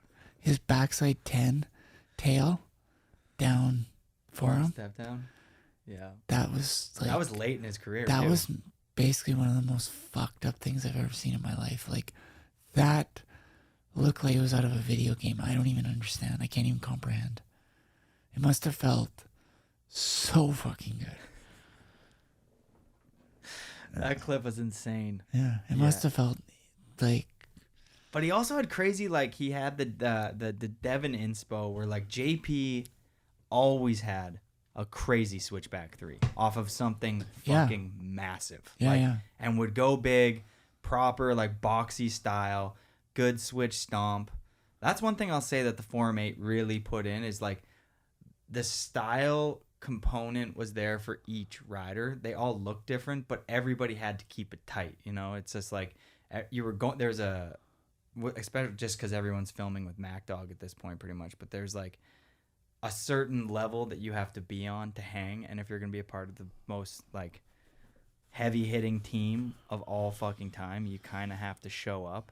And everybody pulled their fucking weight year after year. Like if you look at the early Forum videos and the early Forum ads and that team, it's like, I don't know what team you could compare it. It's like, to me, it's an untouchable time in snowboard history of like the greatest 8 people that came together that reshaped the snowboard landscape and made it so cool to be a snowboarder. Totally. You know what I mean? Like, there's been times where even I was like, damn, snowboarding's kind of cheesy right now or whatever. It was the perfect amount of like, I don't know. It was just perfectly put together to make me so proud as a kid to be like, I fuck with this. So like, yeah, that was True Life, man. And Resistance. I mean, all the Forum movies, that was crazy too, but I think the those guys started really getting inspired by Roan Rogers' big like rail at the end of his part, like early on in the Mac Dog stuff, like Jeremy and JP, and we started like pushing the backcountry big time for those movies, and then they started pushing the rails. So that coming together for the forum thing was like, it was like on another level, right? Like J2 and those guys were doing obviously rad rails, but they weren't traveling the world to find those rails. They were doing them sort of in their hometown. Does that make sense? Totally. Where I feel like JP, they were like flying to like Helsinki. They were making it. They were traveling the world to find the best rails ever. And you were in the Whistler backcountry, Yeah. literally exploring with snowmobiles, Yeah. trying to see what's over the next ridge. Let's touch on that because it's such a big chapter of my life and living here in Whistler. So many people move here and they slowly just fall in love with powder and snowmobiling and accessing the backcountry and being one of the early pioneers trying to like figure out what's beyond that next ridge. What can this snowmobile do? How big can we go? So maybe just touch on those early years and what it kind of a shit show and how it was to, how'd you find those new zones?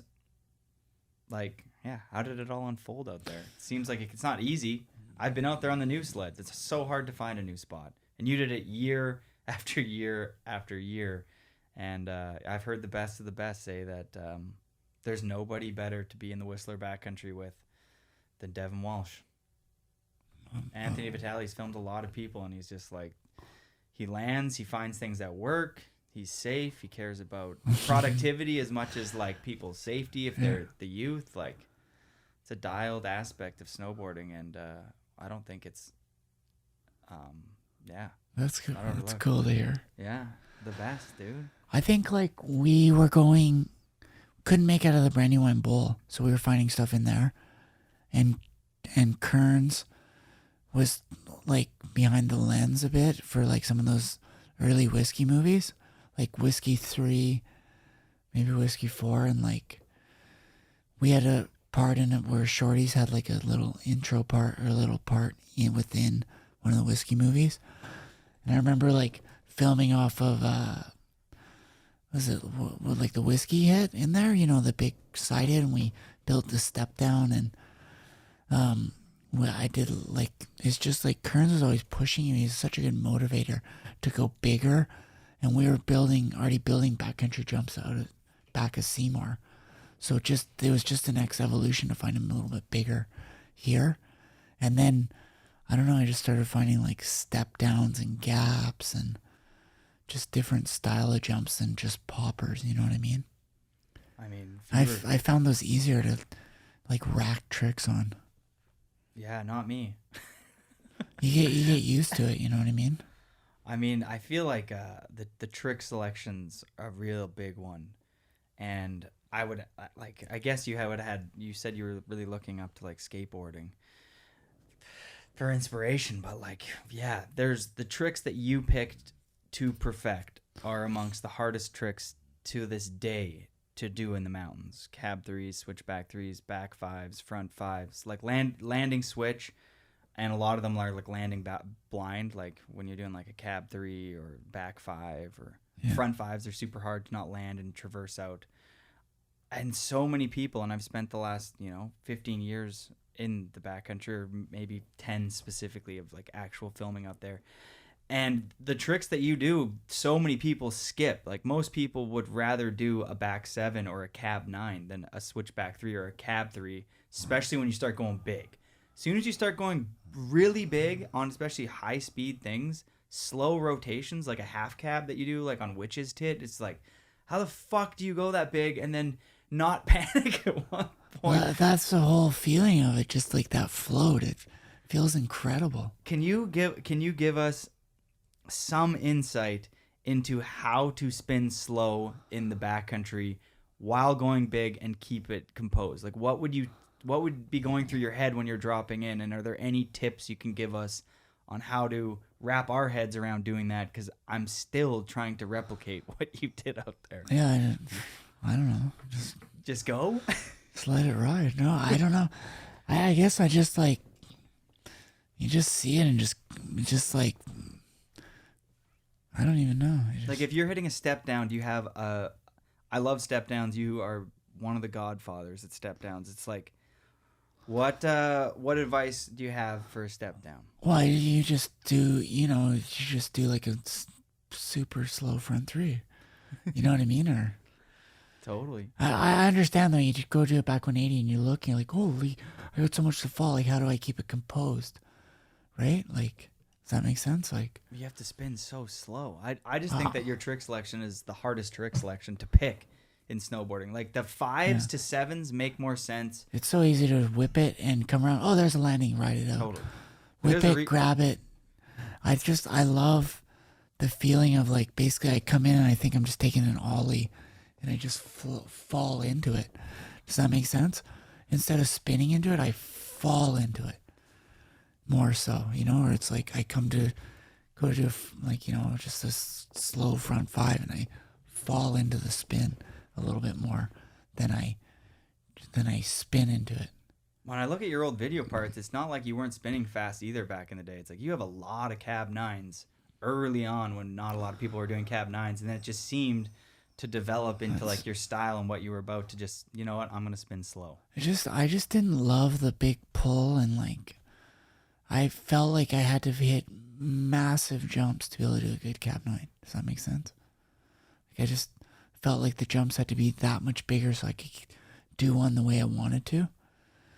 Where it's like I like to spin slow. So like for me, like my favorite is like switchback 5, because like then you can spin slow, but you need a massive jump. Like Mother, you do switchback 5 off that, and it's like, to take your time. You could have a coffee in the middle. Oh my God. Let's talk on maybe the Mother, Hurley, these monumental moments in snowboarding and your career. I mean, what was your favorite video part you've ever filmed?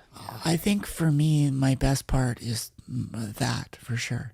Just okay. Like, which has the Hurley shot just, in like, it, and it also has the Mother in it. We just focused on strictly hammers for that. It was like, we're not going to go hit small stuff. We're only going to go hit hammers. So that Kearns was like, we were at home. And he's like, I'm driving in the Hurley right now to see how deep the snow is. And I'm like, but it's 7 at night. He's like, yeah, we're filming tomorrow if it's sunny. I'm like, well, we don't know how much is snow. And he's like, that's where I'm going. So he would drive there and he'd get home at 10, be like, it's a foot deep. We can't film there. He's like, we'll go somewhere else. And then like, we'd go film somewhere else. We get down. He's like, okay, I'm going to Hurley. See if it reset. Like, it's crazy. We would filmer to do that is great. Like, he was about it. You want only hammers.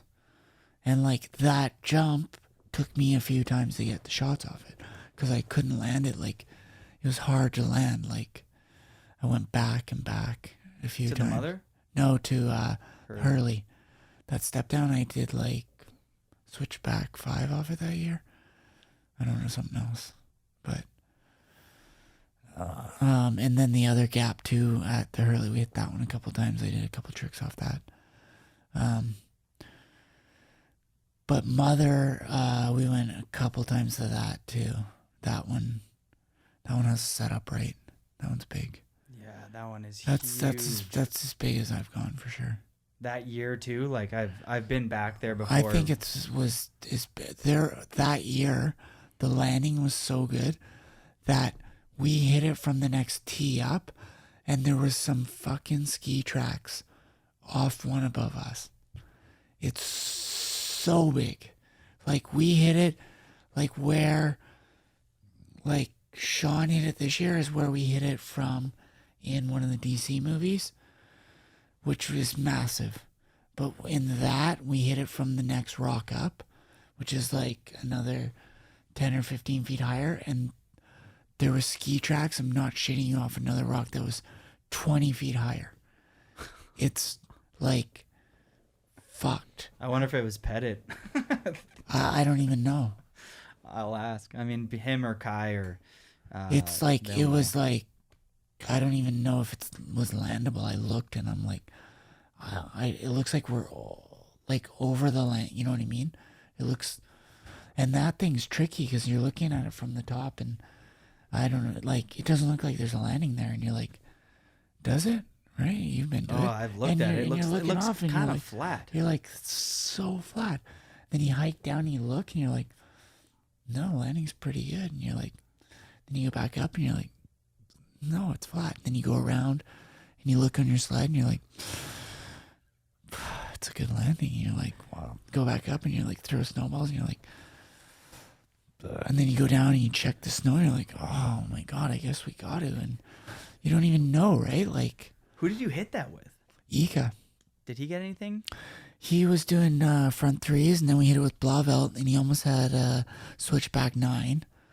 It was so close. Oh my! And I was like, and part of the problem was is we had got to a meeting and we didn't have much footage. And it was February, and Kearns was like, only 9s. That's all we need now. 9s, 10s. That's what we're getting. Except for you, Devin, or is he looking at you Well, like 9s, 10s? Yeah, and I'm going, fuck you. Like, I'll film my own game, you know? I'll play my own game. I'm not playing your game because, right? Like, it's not my game. And so Blava was doing those, and I'm like, I wasn't even talking about it because he had it. Like, he had it. And Ika was floating these front threes, and they looked so sick. But yeah, I started by doing switchback 180. That was my first one off it. And it took me a couple tries to get that, and then I did switchback 3 first try. And like riding out of that, I was like, did that just happen? Like first try, I was like, I can't even believe that happened. Which the Ika and Blauvelt session was for what movie? That. But then that you also ended on a switchback 5. Yeah, well, I did. No, I mean, it was first try after I did the switchback 3. Like I did. Switchback 3'd it too? Sorry, switchback 180. It took me a bunch of tries to get that. I kept coming in and like, it's flat. And then I would like, and then finally I stood on it and I was like, wow, it's touchdown. Like it was actually touchdown when you stood on it. And then I did switchback 5. I was like, came around. I was like, got it. Rode it out. I was like, it's nothing. Was that the best feeling But trick you've ever I done? think it's because you're dropping out of the sky. Yeah, for sure.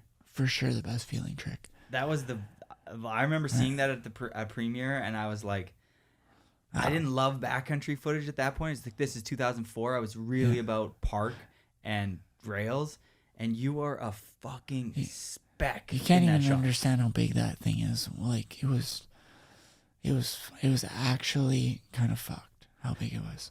Like I can't even believe it.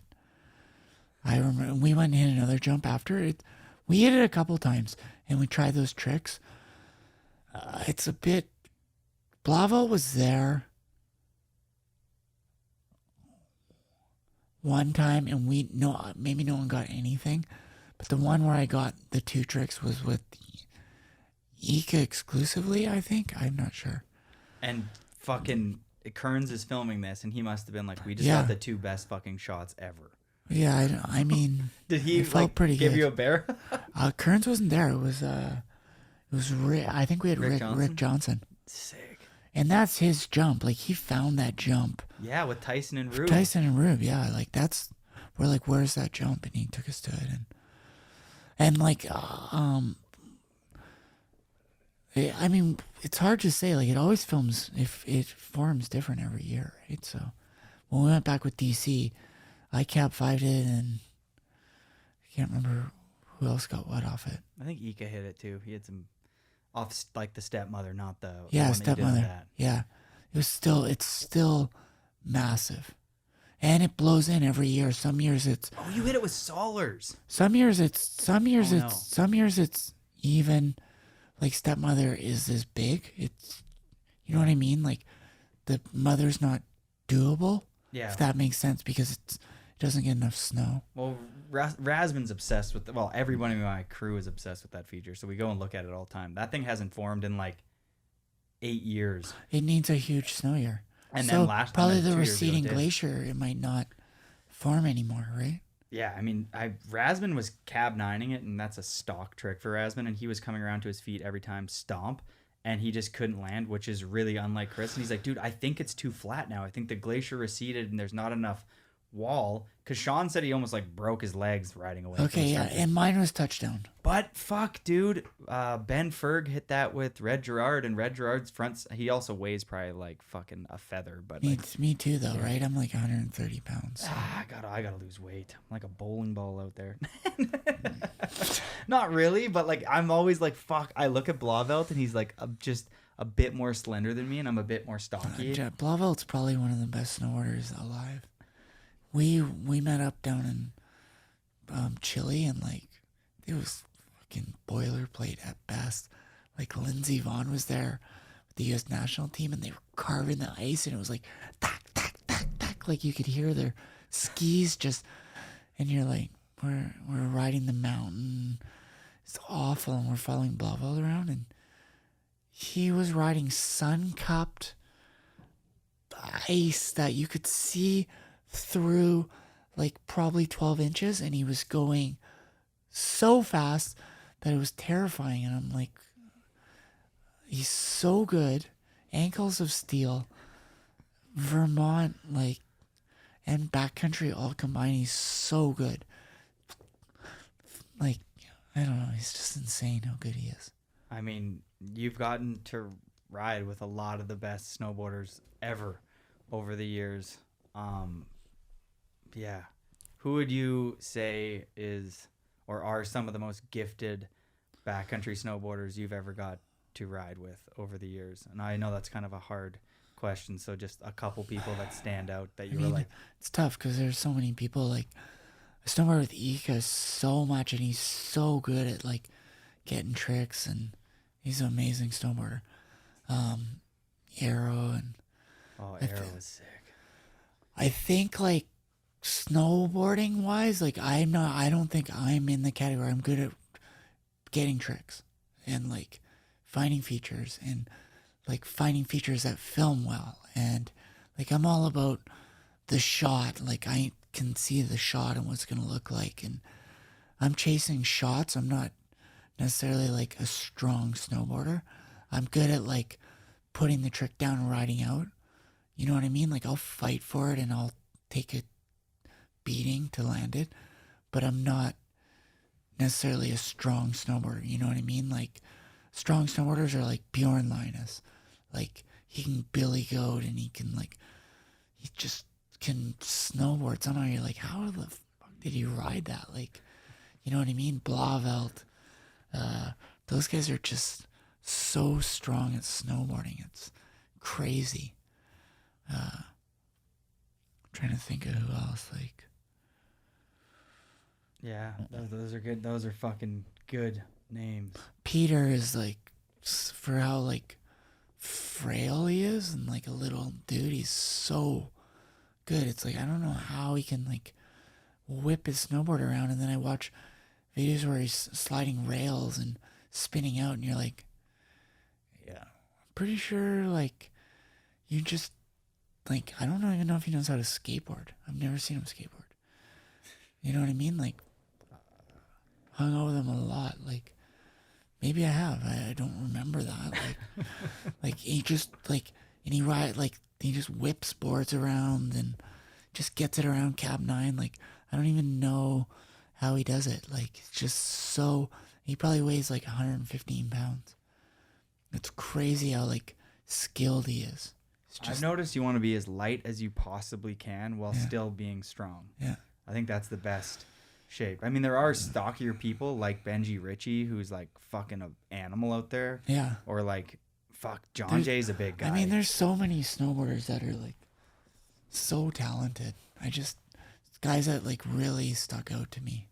I mean, Jake Blauvelt's a great pick. Seeing him ride live, which I've gotten to see a couple times, is like... Pat Moore is fucking good. And like such a spaz, it's rad. Like his like box, like and you just like see him explode, and then you see his fucking toque and his goggles go flying, and you're like, wow, he's mad. And you just like you see his board, and you're just like, ah. But he was so good at snowboarding. It was pretty rad. Anybody else? I just wanted to leave it on the pause because if I would have interrupted you there, you wouldn't have said Pat Moore. And Pat Moore was fucking a good fucking. That was a good call. Yeah, Lonnie Cock was pretty good. Under fucking dude, Lonnie Cock was. I got to do that 1 year with him on DC on the park side, like Super Park and stuff like that, to see how talented he was. The following year, I saw him go out there with like you and Ika, and he's hitting Chief, that fucking gap that you switch back 3 and stuff. I think you hit that with him, and he's like, yeah, we were the first ones that hit that. Oh fuck, good find. That was a sudden. Dude, that thing's insane. That thing's I'm kind of mad that we put all those rocks up there to make a platform. To hear that the Burton guys rolled them off is pretty rude. What do you mean they rolled them off? Well, apparently they like took all the boulders that made a takeoff and rolled them off, so you can't really. You'd have to like farm, because you have to farm snow into the takeoff. You know. Why would they push them off? I don't know. Apparently Mikey pushed them off. They shut it down. Apparently, Mikey? I don't know. I haven't been out there. I just heard that maybe they didn't, but. Mikey and UC pushed them off? And Jeremy, apparently. Oh, fuck. I heard they were like, we shut it down. I mean, they did shut it down. That thing was really good. Yeah, that thing shoots We incredible. needed another camera angle. It was tough because we only had one camera. One photographer. Like, you needed another angle to actually shoot how big it was. It was the Switchback 3 tail is on that, right? Yeah. In the blue pants? Yeah, Yeah. that shot's fucking incredible. Yeah, those shots. That thing's pretty big. Oh, yeah.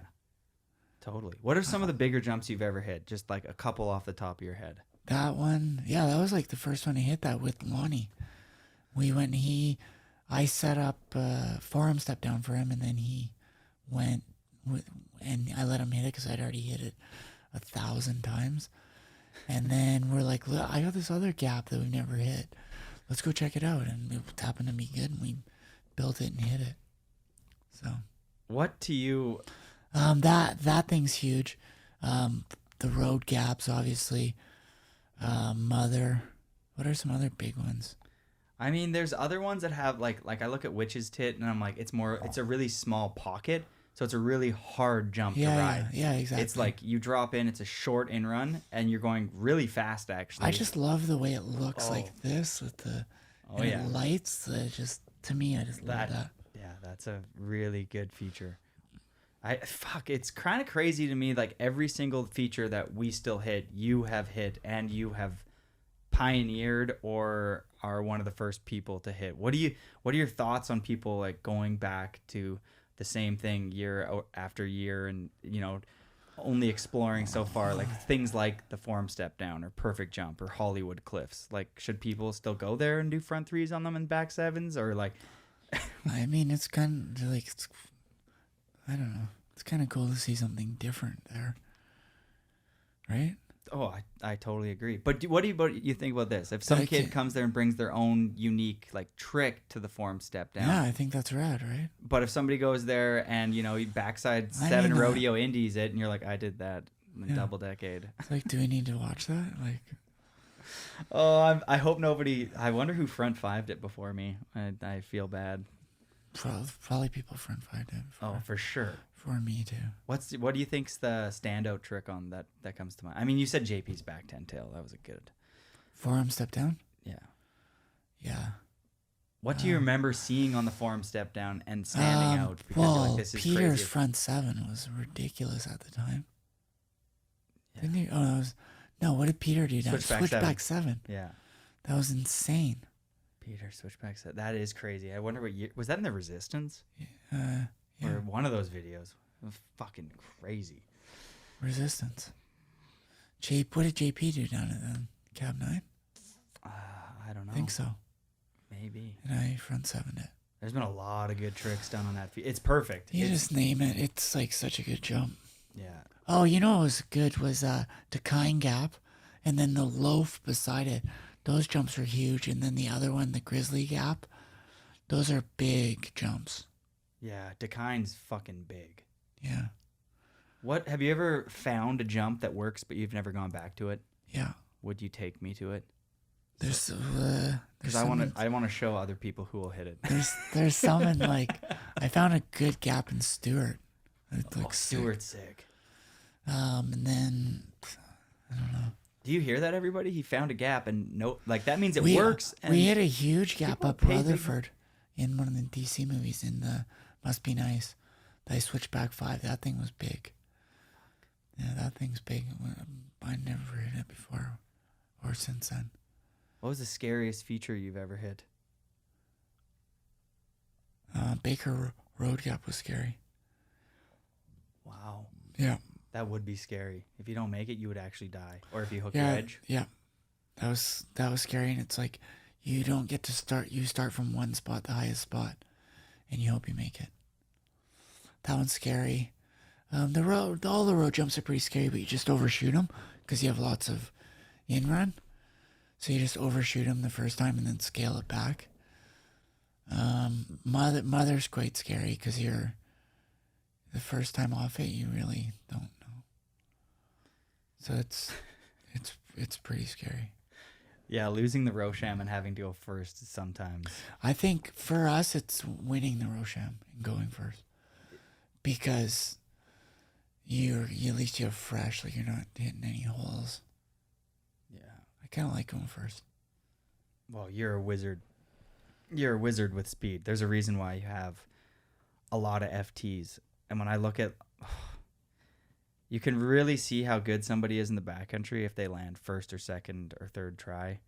That is a gift because, I mean, yeah, it's insane going out there with somebody who's just like that calculated. I mean, you're one of the best at that. But there's a handful of people when you look at like their old video parts and you're like, this is insane how many first or second tries there are. Yeah. Like, if there's 4 tracks in a landing and they're landing, that means they landed first or second try.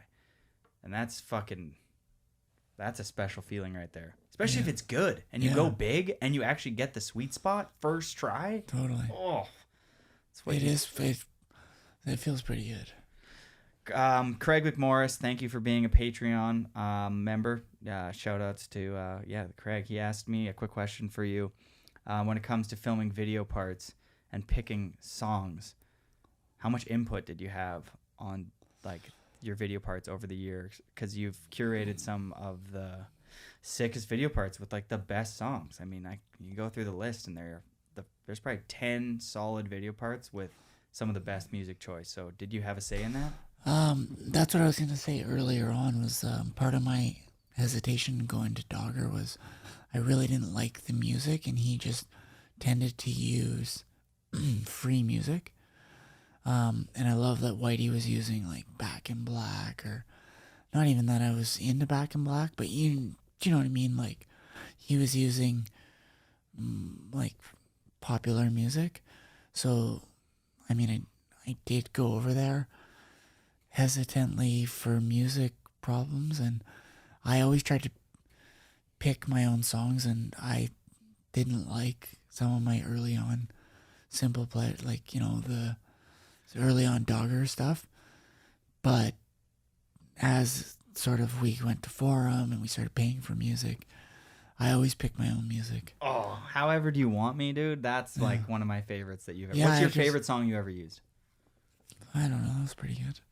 Dude, when that drops, and it's the edit to that through the pillow. Fuck that. Yeah, see, that hits. it's supposed to be, to me, it's like I always try to pick music that sort of like resonates with me, or I think would resonate with people. It's an art to pick a song that works well and with the like, footage. you know, I pick weird songs too. Like in Little Bastards, I pick some crazy like hip hop, like, but like to me, like it's like I just wanted it to be like no holds barred, like kind of song, you know. And then I pick like Magic Carpet Ride in like a Shorty's movie. It's like, you know what I mean? It's like I wanted it to be like a ruckus part, so I wanted it to be like all over the place. So I picked some crazy hip hop that was like, you know what I mean? Like I thought was ruckus. Speaking of ruckus, let's switch gears here. The Wildcats, one of Canada's most notable crews. Who are the Wildcats, and what did that stand for? Yeah, Wildcats are like basically my crew of friends, you know, JF, Dion, Browner, Kale, Duff. It was Jake, Dirty Pete, Gaeton. There was just a massive amount of us. And we had, I mean, there's more there than that, but it was basically we decided that why does everything have to be perfect? Like Mac Dog, Whitey, it's perfect jump, perfect, perfect blue sky day, big money. You have to have big sponsors to get in it. Why can't we just like? Why don't you want to see Cashin and Jake and like I hang with those guys? Like I'm not.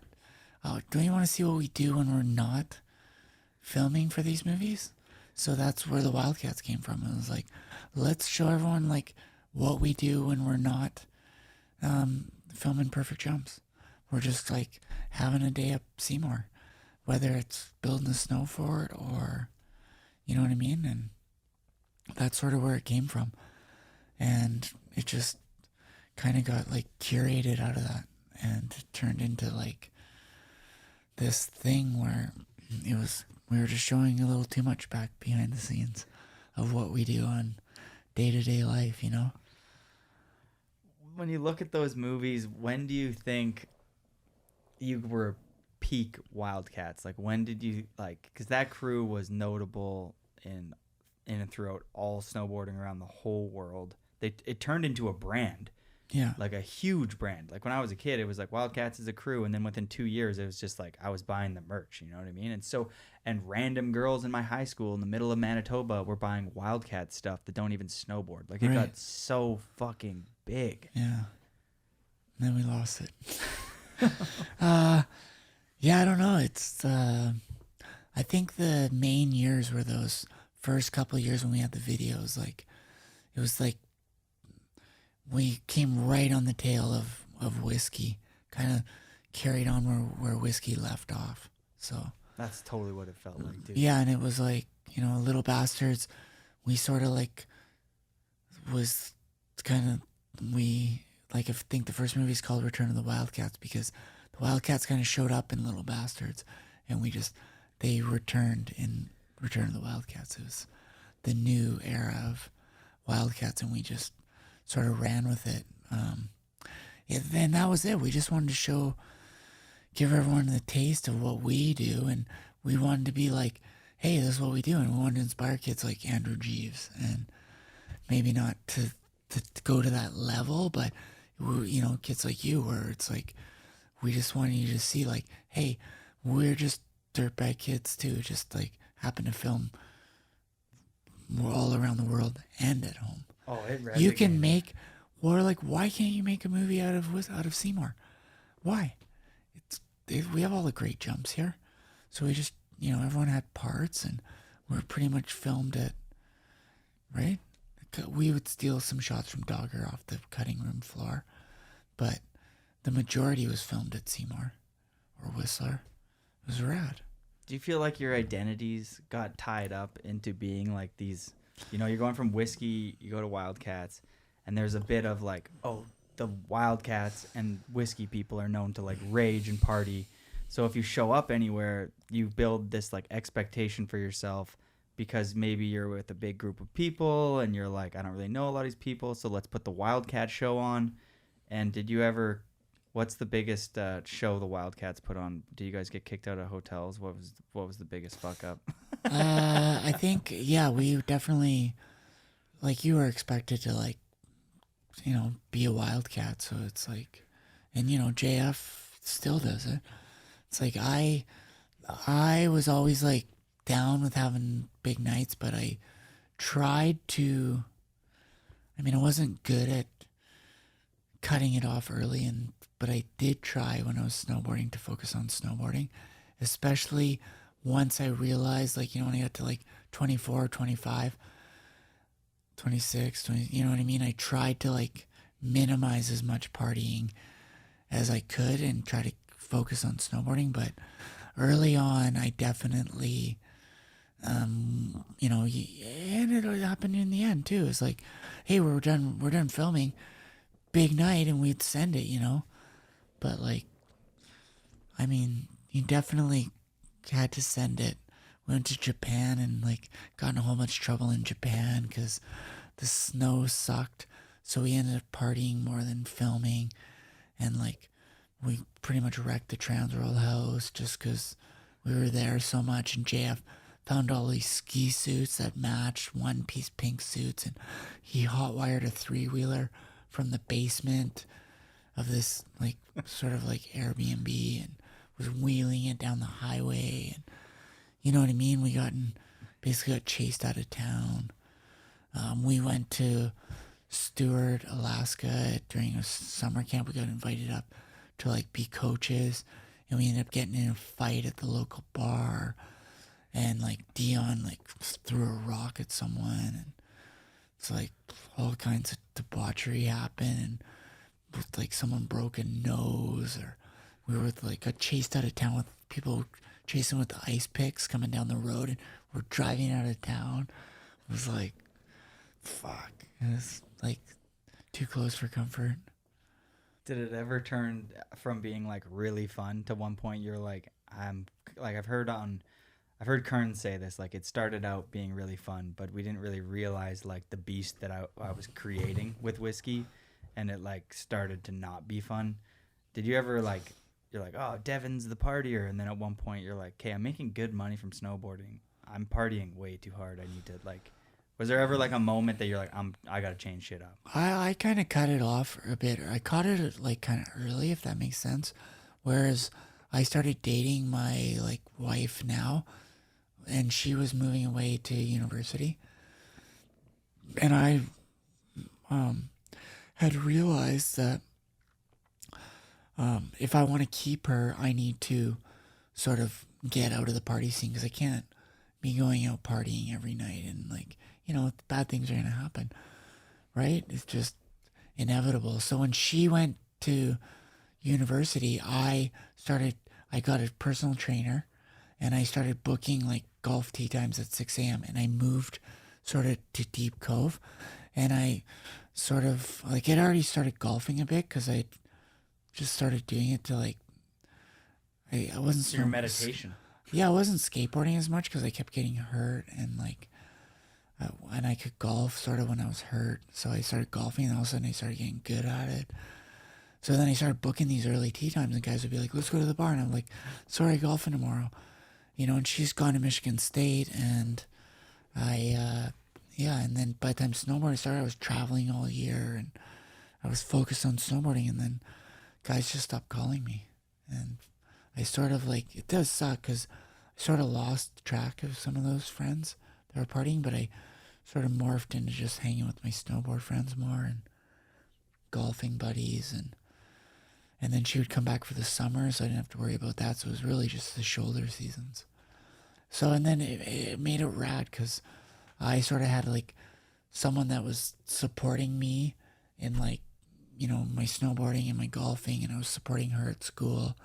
I didn't have time to like, she could focus on her school and I could focus on my snowboarding. And does that make sense? Oh, I wonder how long your career would have been if you would have just kept with the debauchery. Like, exactly. You went to, dude, you had one of the longest careers ever, and you probably had another 10, 15 years of video parts because you realized that early on. And it's, yeah. Yeah, and like someone like JF, I mean, he still turns it on, and we do time to time and do some fun stuff. Time and a place. Yeah, but like he got a wife early and kids early, and like, you know what I mean? Like he kept it going, but he, to a level, like, you know what I mean? He was grounded at home, and then, we'd go out and like party for a premiere.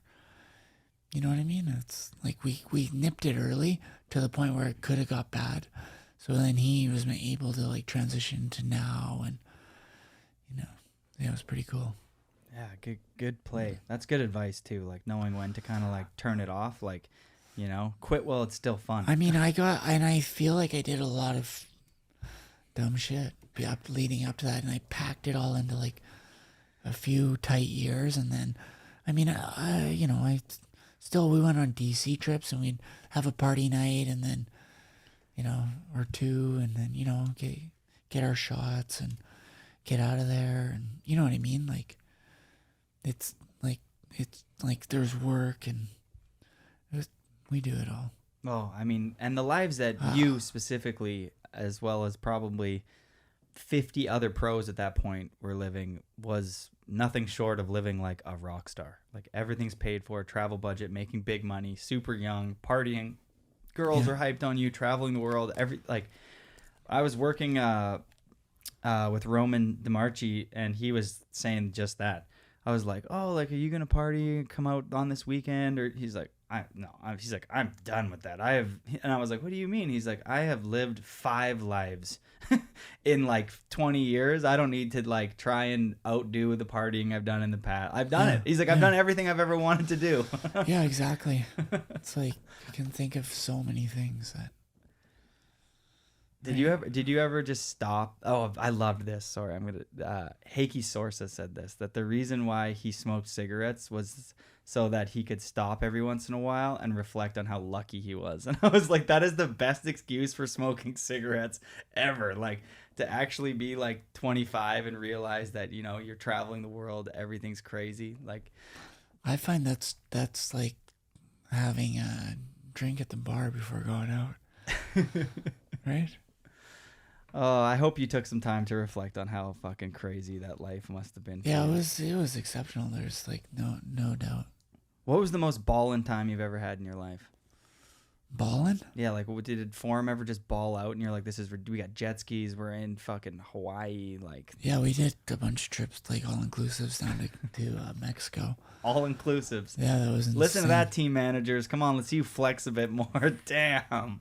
Dude, we had the tour bus for the movie when we did the premieres, and we were on the tour buses that Guns N' Roses, all these other major rock bands had toured on, and the guy would drive all night, and we'd wake up in a new city.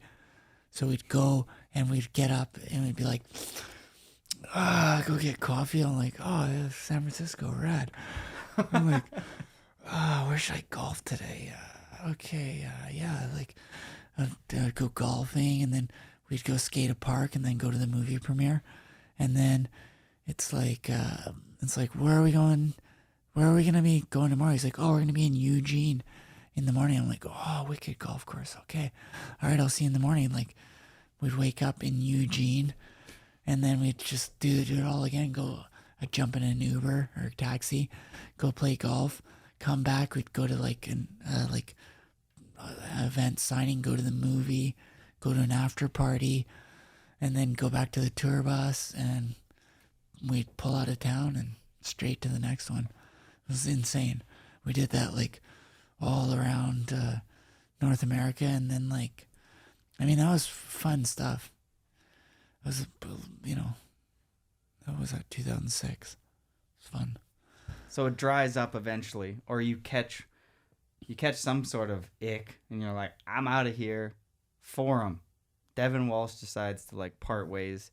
That was a big fucking move, and it was at a crazy time too, because Forum got kind of taken over by Burton. So take us through in short, because I know this could kind of drag on here, but you exiting Forum, and what was the reason behind that, and you switch over to DC? Yeah, I had already switched over to the Boots earlier because to DC Boots because and I'd already been on them sort of for a time before Forum had Boots, so I was excited to go back there, and it's also putting me back to what I feel like is my skateboard heritage, if that's such a thing. Oh, I know what you mean. So I was stoked to be back on DC, and I loved Ken and just the whole vibe. And they had approached me. Ken had flown up here, and he said, we want to do hard goods and expand from the Boots. And Forum was already bought by Burton at this time, so it was getting a bit weird. We just filmed that. They had put out a thing that was the team is gonna vote for who gets last part in that. And I'm like, and whoever gets it gets a bonus, 25 grand. I'm like, this is awesome. That is cool. Yeah, I was like, this is huge incentive. And I heard I got voted last part, and I was like, that's amazing. And I heard that, and I don't even know. That's what I heard. This could be the truth, could not. I heard JP wasn't happy with that. He's number one guy. He should have last part. So JP got last part and got the 25 grand. And I was like, well, that's gnarly. They had also taken away my special blend ad and given it to Stevie Bell. And through filming that, I was getting a lot of signs that they were focusing on Jake, Stevie, both Jakes, Ika. The writing was on the wall that I was getting old. Like, what else can he do? You know what I mean? I could see it coming. They could see it after you filmed that? No, they had already positioned all this stuff. Yeah. You know what I mean? And it was contract year. So I went in after that, and I'm like, talked to Evan. He was like running the show there for Bert. He'd come over for Bert, and I was like, what's going on here? Like, my ad, it's clear, like, that you've given the ad to Stevie. He's like, no, you're in the ad, look. I'm like, I'm in the background of Stevie's ad. Like, he's like, you're going to get an ad. Yours is coming. I'm like, well, usually I give your first big ad to, you know what I mean? I'm not here to fight for my ad. Like, you give the ads to the top guys. JP had his, like, I can see what's happening. So anyway, I'm like, and I heard that I got voted last part, but JP got last part. I don't know what the internal workings are, and I'm fine with that. I can suck that up. But what's going to happen here moving forward with my contract? And he's like, you're going to be fully taken care of. Like, we don't have numbers, but we're going to look after you. And I'm like, I just don't, I'm not sure. He's like, I'm going to set up a meeting with Jake Burton, and you're going to be taken care of. And at the time, Trevor Andrew had called me, and he's like, do you have any wind of what's going on at DC? Like, are they making some athlete stuff, like artists? Like, I'm not stoked on Burton. I don't know what's going to transpire. And I'm like, I don't know. I don't know what's happening at DC. I'll look into it. Like, because they're doing collabs all the time, right? So then I meet with Jake, and I go out of my way to meet with him at Vail, and I'm at Zoomies, and I drive over. He doesn't come to see me. I drive to see him. And we have a nice talk, and everything's going good. And I see he's kind of like, the mountain's opening in like 20 minutes, and he's starting to rush me a bit. And he's like, you're going to be fully taken care of, like your friend Trevor. We've taken care of him. He's so happy. We just re-signed him. And I was like, oh, okay, well, that's good to know. He's like, Terrier, I'm like, great. Like, he's like, we're going to make sure you're like there for a long term. And I'm like, and then I got this like feeling he just wanted to go. He didn't have anything else to say. And he's like looking at his watch, and I'm like, man, this guy doesn't have, like, he penciled out an hour for me, and that's it. That's all I got. So if I don't feel good, or I feel good, that's what I got, an hour. So he's got, you know what I mean? Like, he did so smart of you. So I was like, in DC, it just kind of like just come in and said, hey, whatever you're getting paid at Forum, we'll just match it, just move over, spearhead our hard goods. And I was like, this is perfect. And I just moved over. We got a board out just for the trade show of jumping the sheep jumping the fence. And like Evan said to me, he's like, hey, dude, there's not a greener pasture out there for you. Like, you're at the end of your career. You just put out that part. That's it. Like I don't think you're gonna get anything else. Like, we're gonna do this for you. And I was like, well, okay. Like, let me think about it. And I moved right over to DC at my current pay, and it was awesome. And just, I moved on over and put out that board, and Jake was so pissed. I heard, I was like, oh, it wasn't even for Jake. It was for Evan. It was like straight out of his mouth quote. And I was like, it's perfect. So yeah, that was it. Let's talk on like maybe your head though. You go for a meeting with Jake Burton. At this point, any professional snowboarder who makes it past the age of 25 is like lucky, because everyone's getting chopped back then. It's like all about 18 to 22-year-olds at that time. Now people are realizing that there's a lot more longevity, and you look at like the whole natural selection crew, and it's all people that are like late 20s into their like, fuck, Travis is probably almost 40, riding at the best and the highest levels they've ever been at. So you have somebody like yourself who just gets off a phone call or a meeting, with Jake Burton, team manager. People are kind of saying that, do you feel like you're kind of getting old and you're getting in your head going over to DC, or are you still fired up, or is there a part of you that's doubting yourself? Okay, nice. But here, look at this. Jake Burton has all the top athletes in the world at one point, right? Why doesn't he say like, hey, JP, Dev, you guys are getting a little long in the tooth. You guys stay on. You guys are now going to be running for him.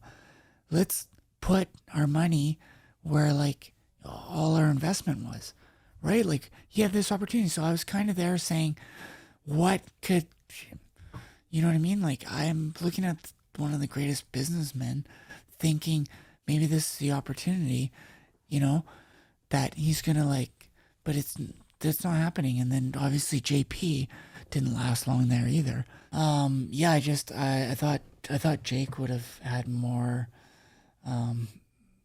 inspiration to like bring, even start a side brand or bring us under his wing too.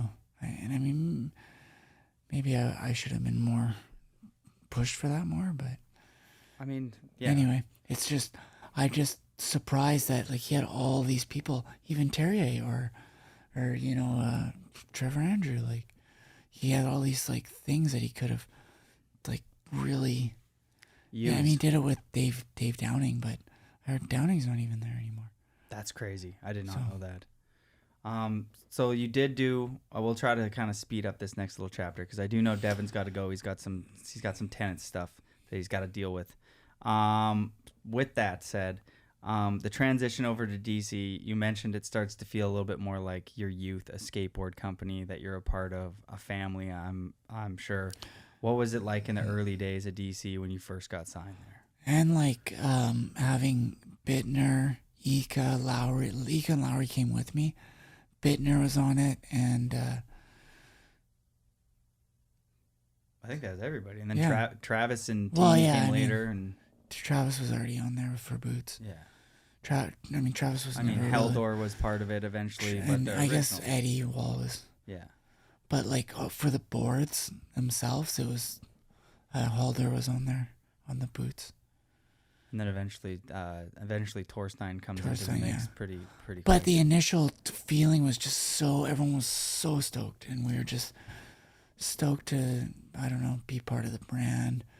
You got your DC ring and your, it's just like home being at DC. Like it was just awesome. The marketing, it's all marketing there, and it's just, you go down and you hang in California. I just loved it, hang in California and with the good people. All the team managers were amazing, like Sean Lake and Nick Olson, and Let's steer that for a quick conversation, because I feel like that's a really important tidbit right there. Team managers, you've had plenty of them throughout your career. What makes a good team manager? Why is it important to have a good team manager? I mean, just having a team manager that understands what it takes in snowboarding to like, or any sport for that matter, what it takes to actually make it. So the best ones seem to like get an understanding of what it. Sometimes you go on a trip and you come back skunked, and you're kind of rolling the dice every time someone goes out and films. They might not get something. It's good to have a team manager that's understanding of that. Also, a team manager that's like just being open and a good guy. Yeah, treats Fun. you like a person. Fun. Yeah. I mean, yeah, kind of gotta laugh it off a bit. I guess it is. At the end of the day, it's like it's a job, right? So some people take it as a job, and it's a fine line getting too in with the team guys, and it's a fine line there. I think that it's a dance that needs to be 50-50. You know, you want to be, the team manager needs to be rooting for the company so the company remains profitable, but at the same time, the team manager's job is to pick a good team that represents the brand, and the brand should have enough trust in that team manager that he picked the right people. Totally. And when they have on and off seasons, somebody else isn't jumping over the team manager's head to reconstruct the team, because the reason why the team manager built that team to begin with is because he had a vision for the team. Yeah, exactly. He's got to be able to stand behind every single person that he picks. You know what I mean? Like, yeah, that was a good pick at DC. Like, when DC came in, boards hot, and then they got Simone Chamberlain on the fucking zone, and it's like they were just the coolest company within like I felt like you could feel the demise of Forum. It was getting, at least for me as somebody who was really involved, I could see more kids that used to be hyped on that Forum energy transition over to DC. I think they nailed it. Yeah. Did you have a relationship at all with Ken Block? And like, do you have any story? Like, it would be nice to just hear something about him, just because his recent passing, and I feel like he's done so much for the snowboard community, from DC to fucking Blunt Magazine. And he was an incredible person. It's just like everything he did, he put his like heart and soul into it. It was crazy. Like at DC, he was like always there. He's just such a hard worker. He grinded, you know what I mean, to like make the ads the best, the shoes the best, everything that he made was like got to be the best. And he like, I don't know, he just was such a rad person to be around, so inspirational. But like it transitioned over into like to his snowboarding, his mountain biking, his rally car driving. Like he just pushed everything, every aspect of life. It's pretty rad. You could see why. Yeah. I mean, I didn't know him super well. I've been hung out with him tons, but we didn't, like, you know, he flew up and met with me. I stayed at his house, like, in Utah, and he would come when the whole team's there. So it's like, I knew him quite well, but, like, I didn't know his, like, internal workings, but he was just such an inspirational person to be around. Like, he lived life to the fullest, if that makes sense. Really rad. I think something about him when it's like kind of shocking how he passed away. It's like, for sure he was doing what he loved as hard as he could do it. You know what I mean? Just sucks it has to be at that age. Sad. yeah, super sad. On that note, I mean, 30 years in the mountains for you, navigating and minimizing your risk of serious injury and avalanches. How did you manage to do that? Did you have, how you were hitting some of the biggest jumps, you're pioneering some of these jumps. Did you have something in the back of your head that was like, push yourself but not beyond X? Or like, what were you willing to risk in those years? Yeah, because the dollars are pushing you, but I'm just curious to know what you're... I mean, I felt at, I feel like at Forum and DC early on, we were getting a lot of danger pay. So it's like I felt obligated to really push, to hit the like biggest shit and really go. Like, I went on that heli trip for DC early on. They sent me to Alaska.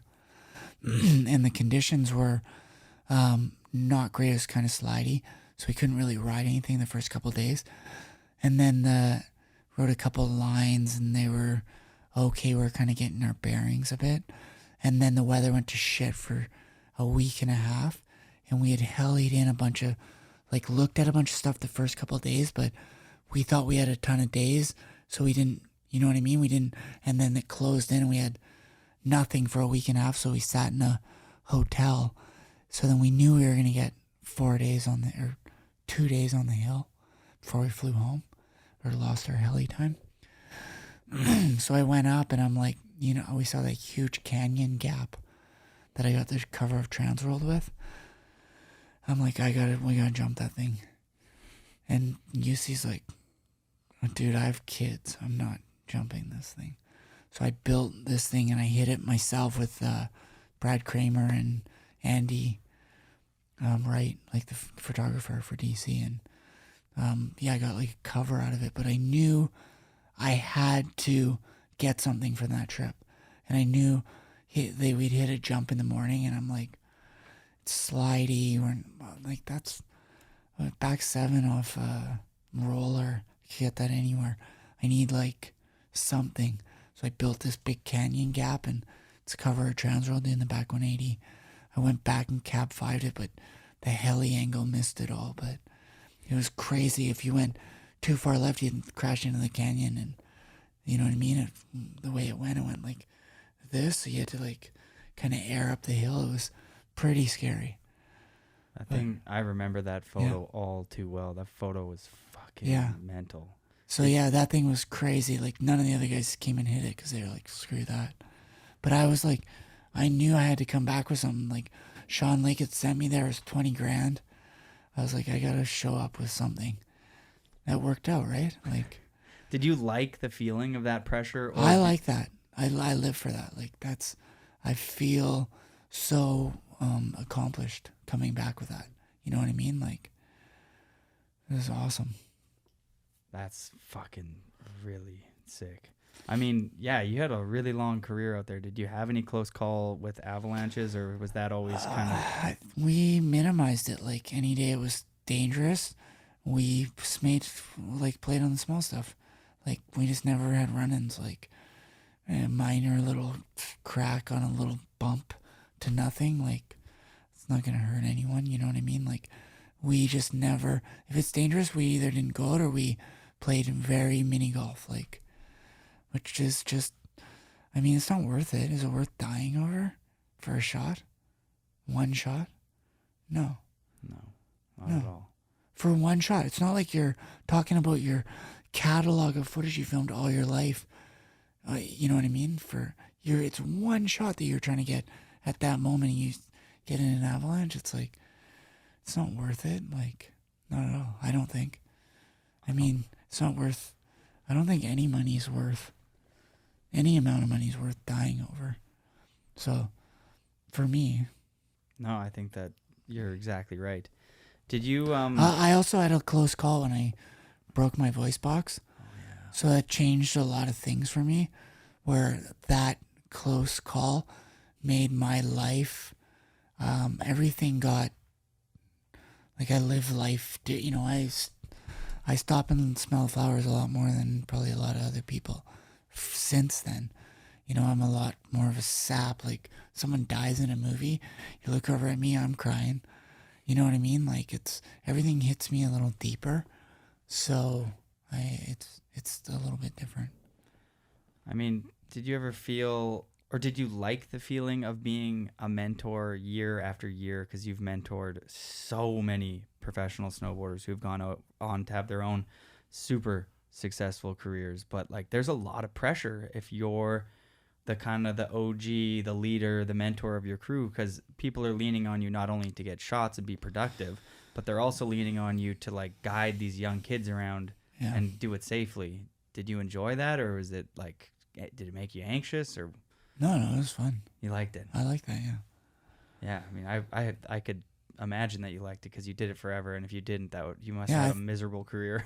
I find it fun. It's like, I mean, you're just hoping people are getting shots, help talking them through it, and finding them stuff that, like, you know, one thing we had early on in DC, this Kimi Fasani came up and was like, she's got a ton of potential, and let's get her out on some of our features and get her some shots. And like, we found features that we thought she could ride on, and it happened. And she's like, then Burton stole her, just like Natasha. It's like, comes out with us for like a week, and it's like, all of a sudden she's on Burton Top Girl. I was like, Well, it's like pat on the back, I guess. I don't know. Another pat on the back. Well, I for don't know. Dev. I don't know. It's weird, right? But Well, it's definitely weird. I mean, I just think there was at the time there was a lot of gap for the women, and I think they've made up a ton of that gap. How important are mentors out there? You know, you mentored so many people. Now you have people like Solers and Renzi, and you know, people are giving back. Do you feel like those places in snowboarding are really important? As some brands overlook the importance, I feel like, and some brands do not. Say that one more time. Like, how important do you feel mentors are to like yeah. the infrastructure of a healthy brand? I mean, I think it's like crucial. Don't you think? I mean, it's like all the bones. Like I think of like Lamar Boards and like Rankwin. You know what I mean? Like I think of Liptak and Jamie Lynn. Like I'm not thinking of Travis and Landvik or Rasman. I'm thinking of Gnu and as Jamie Lynn. Like that's Matt Cummings. Like it's like I think back of Burton. Like for me, it's like Craig Kelly. It's like I'm not even thinking of current Sean White. Like no, you know what I mean? Like maybe because I lived that, but I think like people my age are like, My age, like they're all going to be buying boards for their kids at some point. So shouldn't we?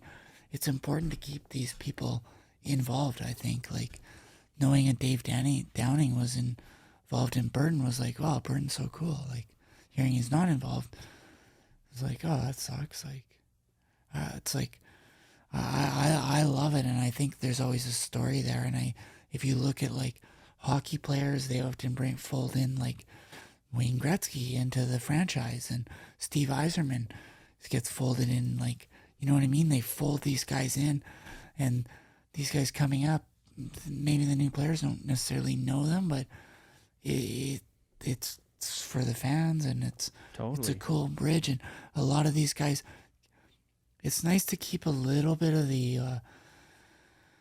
old school like thought, you know, on the good aspects, the marketing. Hey, let's look back at what our mission statement was then and what it is now, and like, do you know what I mean? Like, maybe there's some things that can help there. It's like, how hard was it for you to hear from DC that they weren't going to re-sign you? I mean, the writing was on the wall. Like, things were just dwindling there. And, like, I mean, it wasn't, I was kind of going as much as they were, like, not renewing anyone. So. For me, it seemed like you were just ahead of the curve when brands really started to realize the importance of having those older mentors, like you were saying, that have been on the brand for so long, like Brian and Jamie and Terrier and stuff. And I thought you were that without a doubt for DC, especially people don't realize that you were on DC before the DC board thing. Like you were part of that family for a long time. And when that didn't get passed on, I personally was blown away. I was dumbfounded. I was like, to me, it's just like if he needs a year off to like de-stress and hang out with the fam, just like keep him on the program. I thought they would. I thought there was going to be some sort of, but all of the. Sorry, I thought there would be some sort of like, you know, to keep getting shoes and shirts, and you know, I'm like been there forever.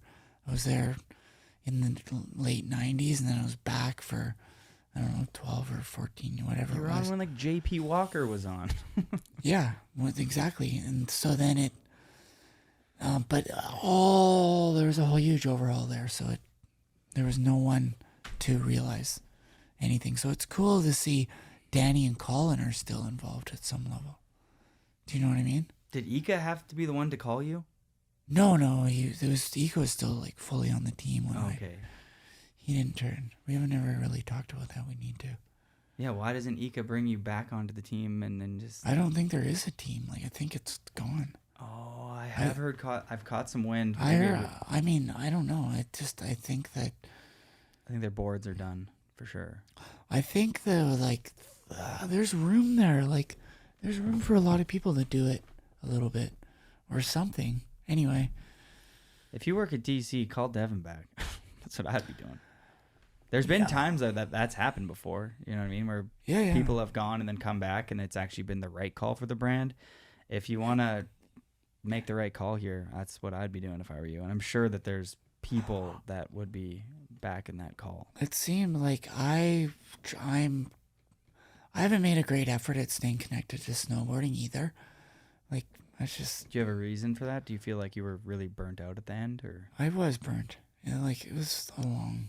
But I'm like, after going to Japan for JF's birthday, it was pretty rad to see.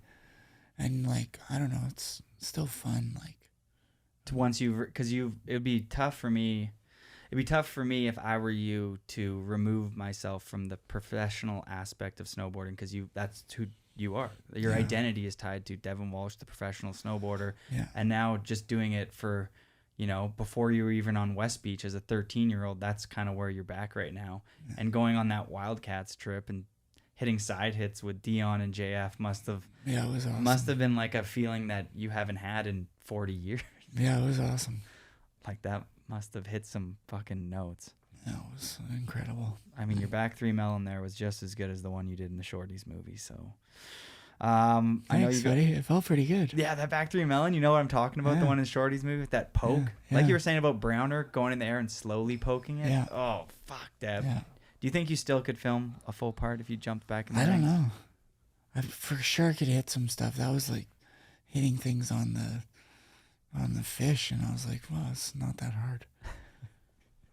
I mean, I think there's a lot of people that would love to see that. Do you got any advice for the up-and-comers that are jumping into the snowboard world right now, just navigating this digital world space that's it's really counterintuitive to what snowboarding stands for, since it's turned into this thing where it's like, check out me, check out me, check out me. But like anybody who was born, or not born, but riding in the 80s, 90s, or early 2000s, it was never about like, look at me, look at me. It was like your team manager said that you were sick, or your peers said you were sick. And now you have to promote yourself to keep yourself on these brands, which I think is terrible, and it's really bad for people's mental health. But maybe give us a tidbit on just any advice you would have for kids who are trying to navigate being a pro boarder or just life. I think, man, we went back. I think kids need to just ride the mountain a bit more, and ride the mountain, not the park. And I don't know. I don't know. The social digital is not a real world, so try to stay in the real world. Try to spend time with your friends away from social, and like, just go out and have some beers with your friends away from the phone. I think at some point something's going to happen here with the social media. It's not going to be good. It's going to be bad, I'm sure. So I'm not a fortune teller, but I think just trying to make as many in-person meetings, and just let your writing speak for itself, I think that's amazing advice. I have a couple friends who are starting companies right now. One of them who I was running into, I was like, oh, dude, how are you going to get this company? You don't have a lot of followers. And he's like, I'm going old school, man. I'm going to go door to door to real shops and meet people with my boards and like say what's up, shake their hand, go snowboarding with them. And he's like, I was like, you know what? I bet you that would go a long fucking way. I think so. A lot of people are sick of being like, check out my Instagram, or like I'll email you about this, or like I'll call you. I feel like all of that's annoying. I feel like people want to go and meet you firsthand and like hang out and be like, oh, I do fuck with this person because I actually like this person. Yeah. I don't like their social agree. media. I agree. All right. These are 10 bullet point questions, just one word answer, and then you can go and save the day for your tenants. Okay.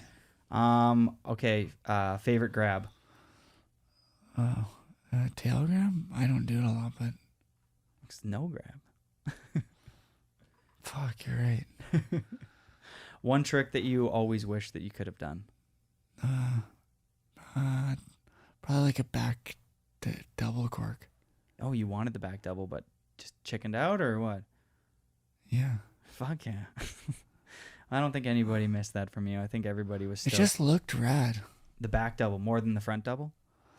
You know what trick I actually wish I had done is there was a DC. Sorry, it's supposed to be a one-word answer. Well, I was trying to save you time here, but if you want to go on a spiel, I'm not cutting off Devin. Just this one trick wish I always still look back and I wish I did it was a back 7 rodeo like Peter's, and I had a perfect hip set up for it, and I did it back 180. It was a photo somewhere on the DC, it's in face. It's like this back 780, either melon or indie, but on a hip like that, and it was set up for that back, and I wanted that back 7 rodeo. I'm so mad I didn't try it. I shower. I'm doing my showering, going, fuck. Why didn't I try that? That's the sickest, Devin. Yes, that's what I want to hear. The one that got away. The one that got away. Okay, sorry, bullet points. Okay, best style, back in the day and currently. Mark Frank. Oh damn, that little MFM plug. Good call. I feel like people. Sorry to interrupt again. Fuck, sorry everybody. But Devin, Mark Frank. I feel like if there's two style icons from that generation, I feel like most people are betting on you or MFM. I think that those are, when it comes to the backcountry, I think that's what people try to look like. I don't really. Who's got good style now? I don't know. I'm not current. Oh, you're not, no current. Nice. I like that you're like, I took a pause. I'm not gonna plug on this. Well, I mean, I don't know. Do you watch the Natural Selection Tour at all? Yeah. I guess the red has kind of cool style. It's like, I'm trying to think. You know who was pretty rad in the. It was cool that Torstein kind of did some cool stuff. Yeah, it's like, I don't know. It must have been kind of fun to see Torstein adapt over the years from like after bang weird tall T thing to now he's kind of just developed into like Torstein just he kind of does what I do. He just does safety shit and just, you know what I mean? Yeah, he looks like a boss. I like it. I really like Torstein's approach now more than slow spins. Yeah, good. Nice. Like good little transition pockets. Yeah, it's cool. All right, deepest powder day you've ever had? I'm trying to go up Rutherford one day. It was like couldn't even get out past the first flats. It was like I think it was 104 centimeters. It was fucked. You couldn't stop without doing several circles to make some sort of stopping track, and if you could still get stuck, and then like it was. And the sleds weren't what they were today, but they were still sick. They were sick then. Worst sledder you've ever been with? Fuck. Mike Page was pretty bad. Oh, that's good. Dion had some moments. He's pretty good though, but he's had some moments on the S shoots. Who's the best sledder? Oh man. Other than you. Like Kale, obviously. Oh, fuck yeah. I mean, I don't know. I'm trying to think. Anyway, yeah. Arrow's good. Arrow's a wicked sledder. All the boys, Mikey and Leyland, they're good too. But Arrow's pretty good. Yeah, Mikey's a fucking good sledder. Yeah. Mikey's just like really, like the older I get, the more I appreciate that someone's just like when it's time to be kind of fun and rowdy, they are. But if it's the end of the day and it's getting dark, I don't like the person that's like launching off stuff. Yeah. It's 7 p.m. We need to get back. Like Wait, I like calculated. There's none sledding. of that going on in our crew. It's like, wait, what are you doing? Knock that off. My friends are getting a little sporty because they've been out there for too long that they're just like, fuck, these new machines are like Razman at that. He's really good, but everyone's actually he's not that bad. Leyland gets kind of buck at the end of the day, but he's a really good sledder. So that's the last thing when you want to be digging someone out when they get so stuck somewhere. Because they don't get stuck ever unless it's the worst spot ever, right? Like when they're good sledders, when they get stuck, they're fucking stuck because they're in the worst spot. If they ever get stuck, but still, you don't want to be. Anyway, yeah. All right, best feeling spin. It's like just like no grab front threes and switchback 180s. Who most underrated rider?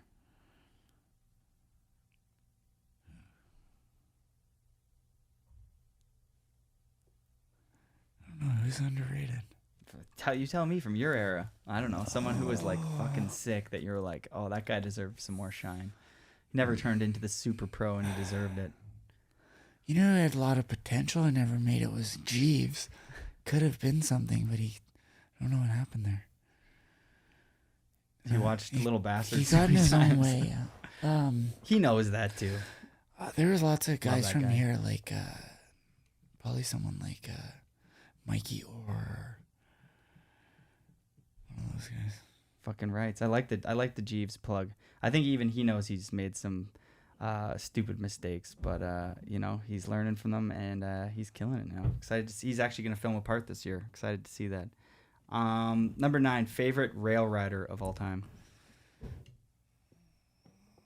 Because I know you don't like grabs to rails. I fucking know that. I remember you said one time to me in the back of the DC van when I rode for DC. I don't like any of the river dance. Like, they don't do it on skateboarding either. I loved that. You literally, I'll never forget. You're like, why the hell are people doing grabs to rails? And I was like, I'm never gonna do that again. All right, number 10. Who's the GOAT? Oh, well, probably Travis. I mean, don't you think? Yeah, I think that there's an argument to be made about like yourself, Travis. I mean, people could say there's probably like Jamie, Craig, Terry, Peter, but I think he's just so athletic, like just crazy stuff. It's like, personally, he's not my favorite snowboarder, just because I like a little bit more like style influenced riding, maybe. Like Peter is definitely one of the most impressive riders to be around. Craig's probably like paved the way, and Terrier, obviously, Terrier is probably the greatest of all time. I mean, if you look at his generational span, but like Travis has like accomplished so much, especially like with getting the funding that he's gotten and bringing snowboarding to the next level. He's really like getting there. So I think it's pretty cool for snowboarding. We really need like Travis's, Oh, I love how he could actually just be rich and not be doing anything. Instead, he does so much to give back. Like, people think that natural selection is just this thing where he doesn't put any time or energy into it. And it's like the people behind that, Liam, Carter, and Travis, and everyone else who's working at that, Cersei, they put a lot of fucking work into that. And it's like and someone like Travis doesn't need to do that. Yeah, he goes up and he's like Billy Goating like all times of the year building stuff. It's like he's working like a madman with that shit. It's rad. And he just had a kid. Yeah. He's engaged, or maybe he's married now. I'm imagining that's going to slow down. So hopefully there's a couple other greats that kind of fill some shoes, whether it's Ben Ferg in 5 years or Mark McMorris in 5-10 years. But like, hopefully those. I mean, Mark's pretty rad too. Mark's super sick. Yeah. He's probably the best like contest switch to backcountry rider. I think, and he's just got such a cool head on his shoulders. He's like an amazing person to hang out with, and just a great dude all in general, and an incredibly gifted athlete. He's like the Wayne Gretzky of snowboarding. Yeah, for sure. You're guaranteed. You know what I mean? He's Canadian. He's super fucking nice, but he's still awesome to hang out with. Yeah. Yeah, big shout outs to Mark. All right, Devun, thank you so much for coming on the show. I know you got to go. I know you stayed at least an hour over what you wanted to, but we appreciate it as, you're one of the greatest snowboarders ever. I think that how 30, 40 video parts, like a lot of years there was 3 video parts in one season. All of snowboarding wouldn't look the way it looks without your riding. Your impact is felt way beyond any bullshit social media numbers can ever accumulate. Thank you. If social media had a number for you and your impact on snowboarding, you'd be more popular than the fucking Kardashians. Thanks for coming on the podcast, boss. Huge fan, always and forever. Oh, thank you. All right. Big fan of the show, buddy. Thanks, boss. Appreciate it. Peace.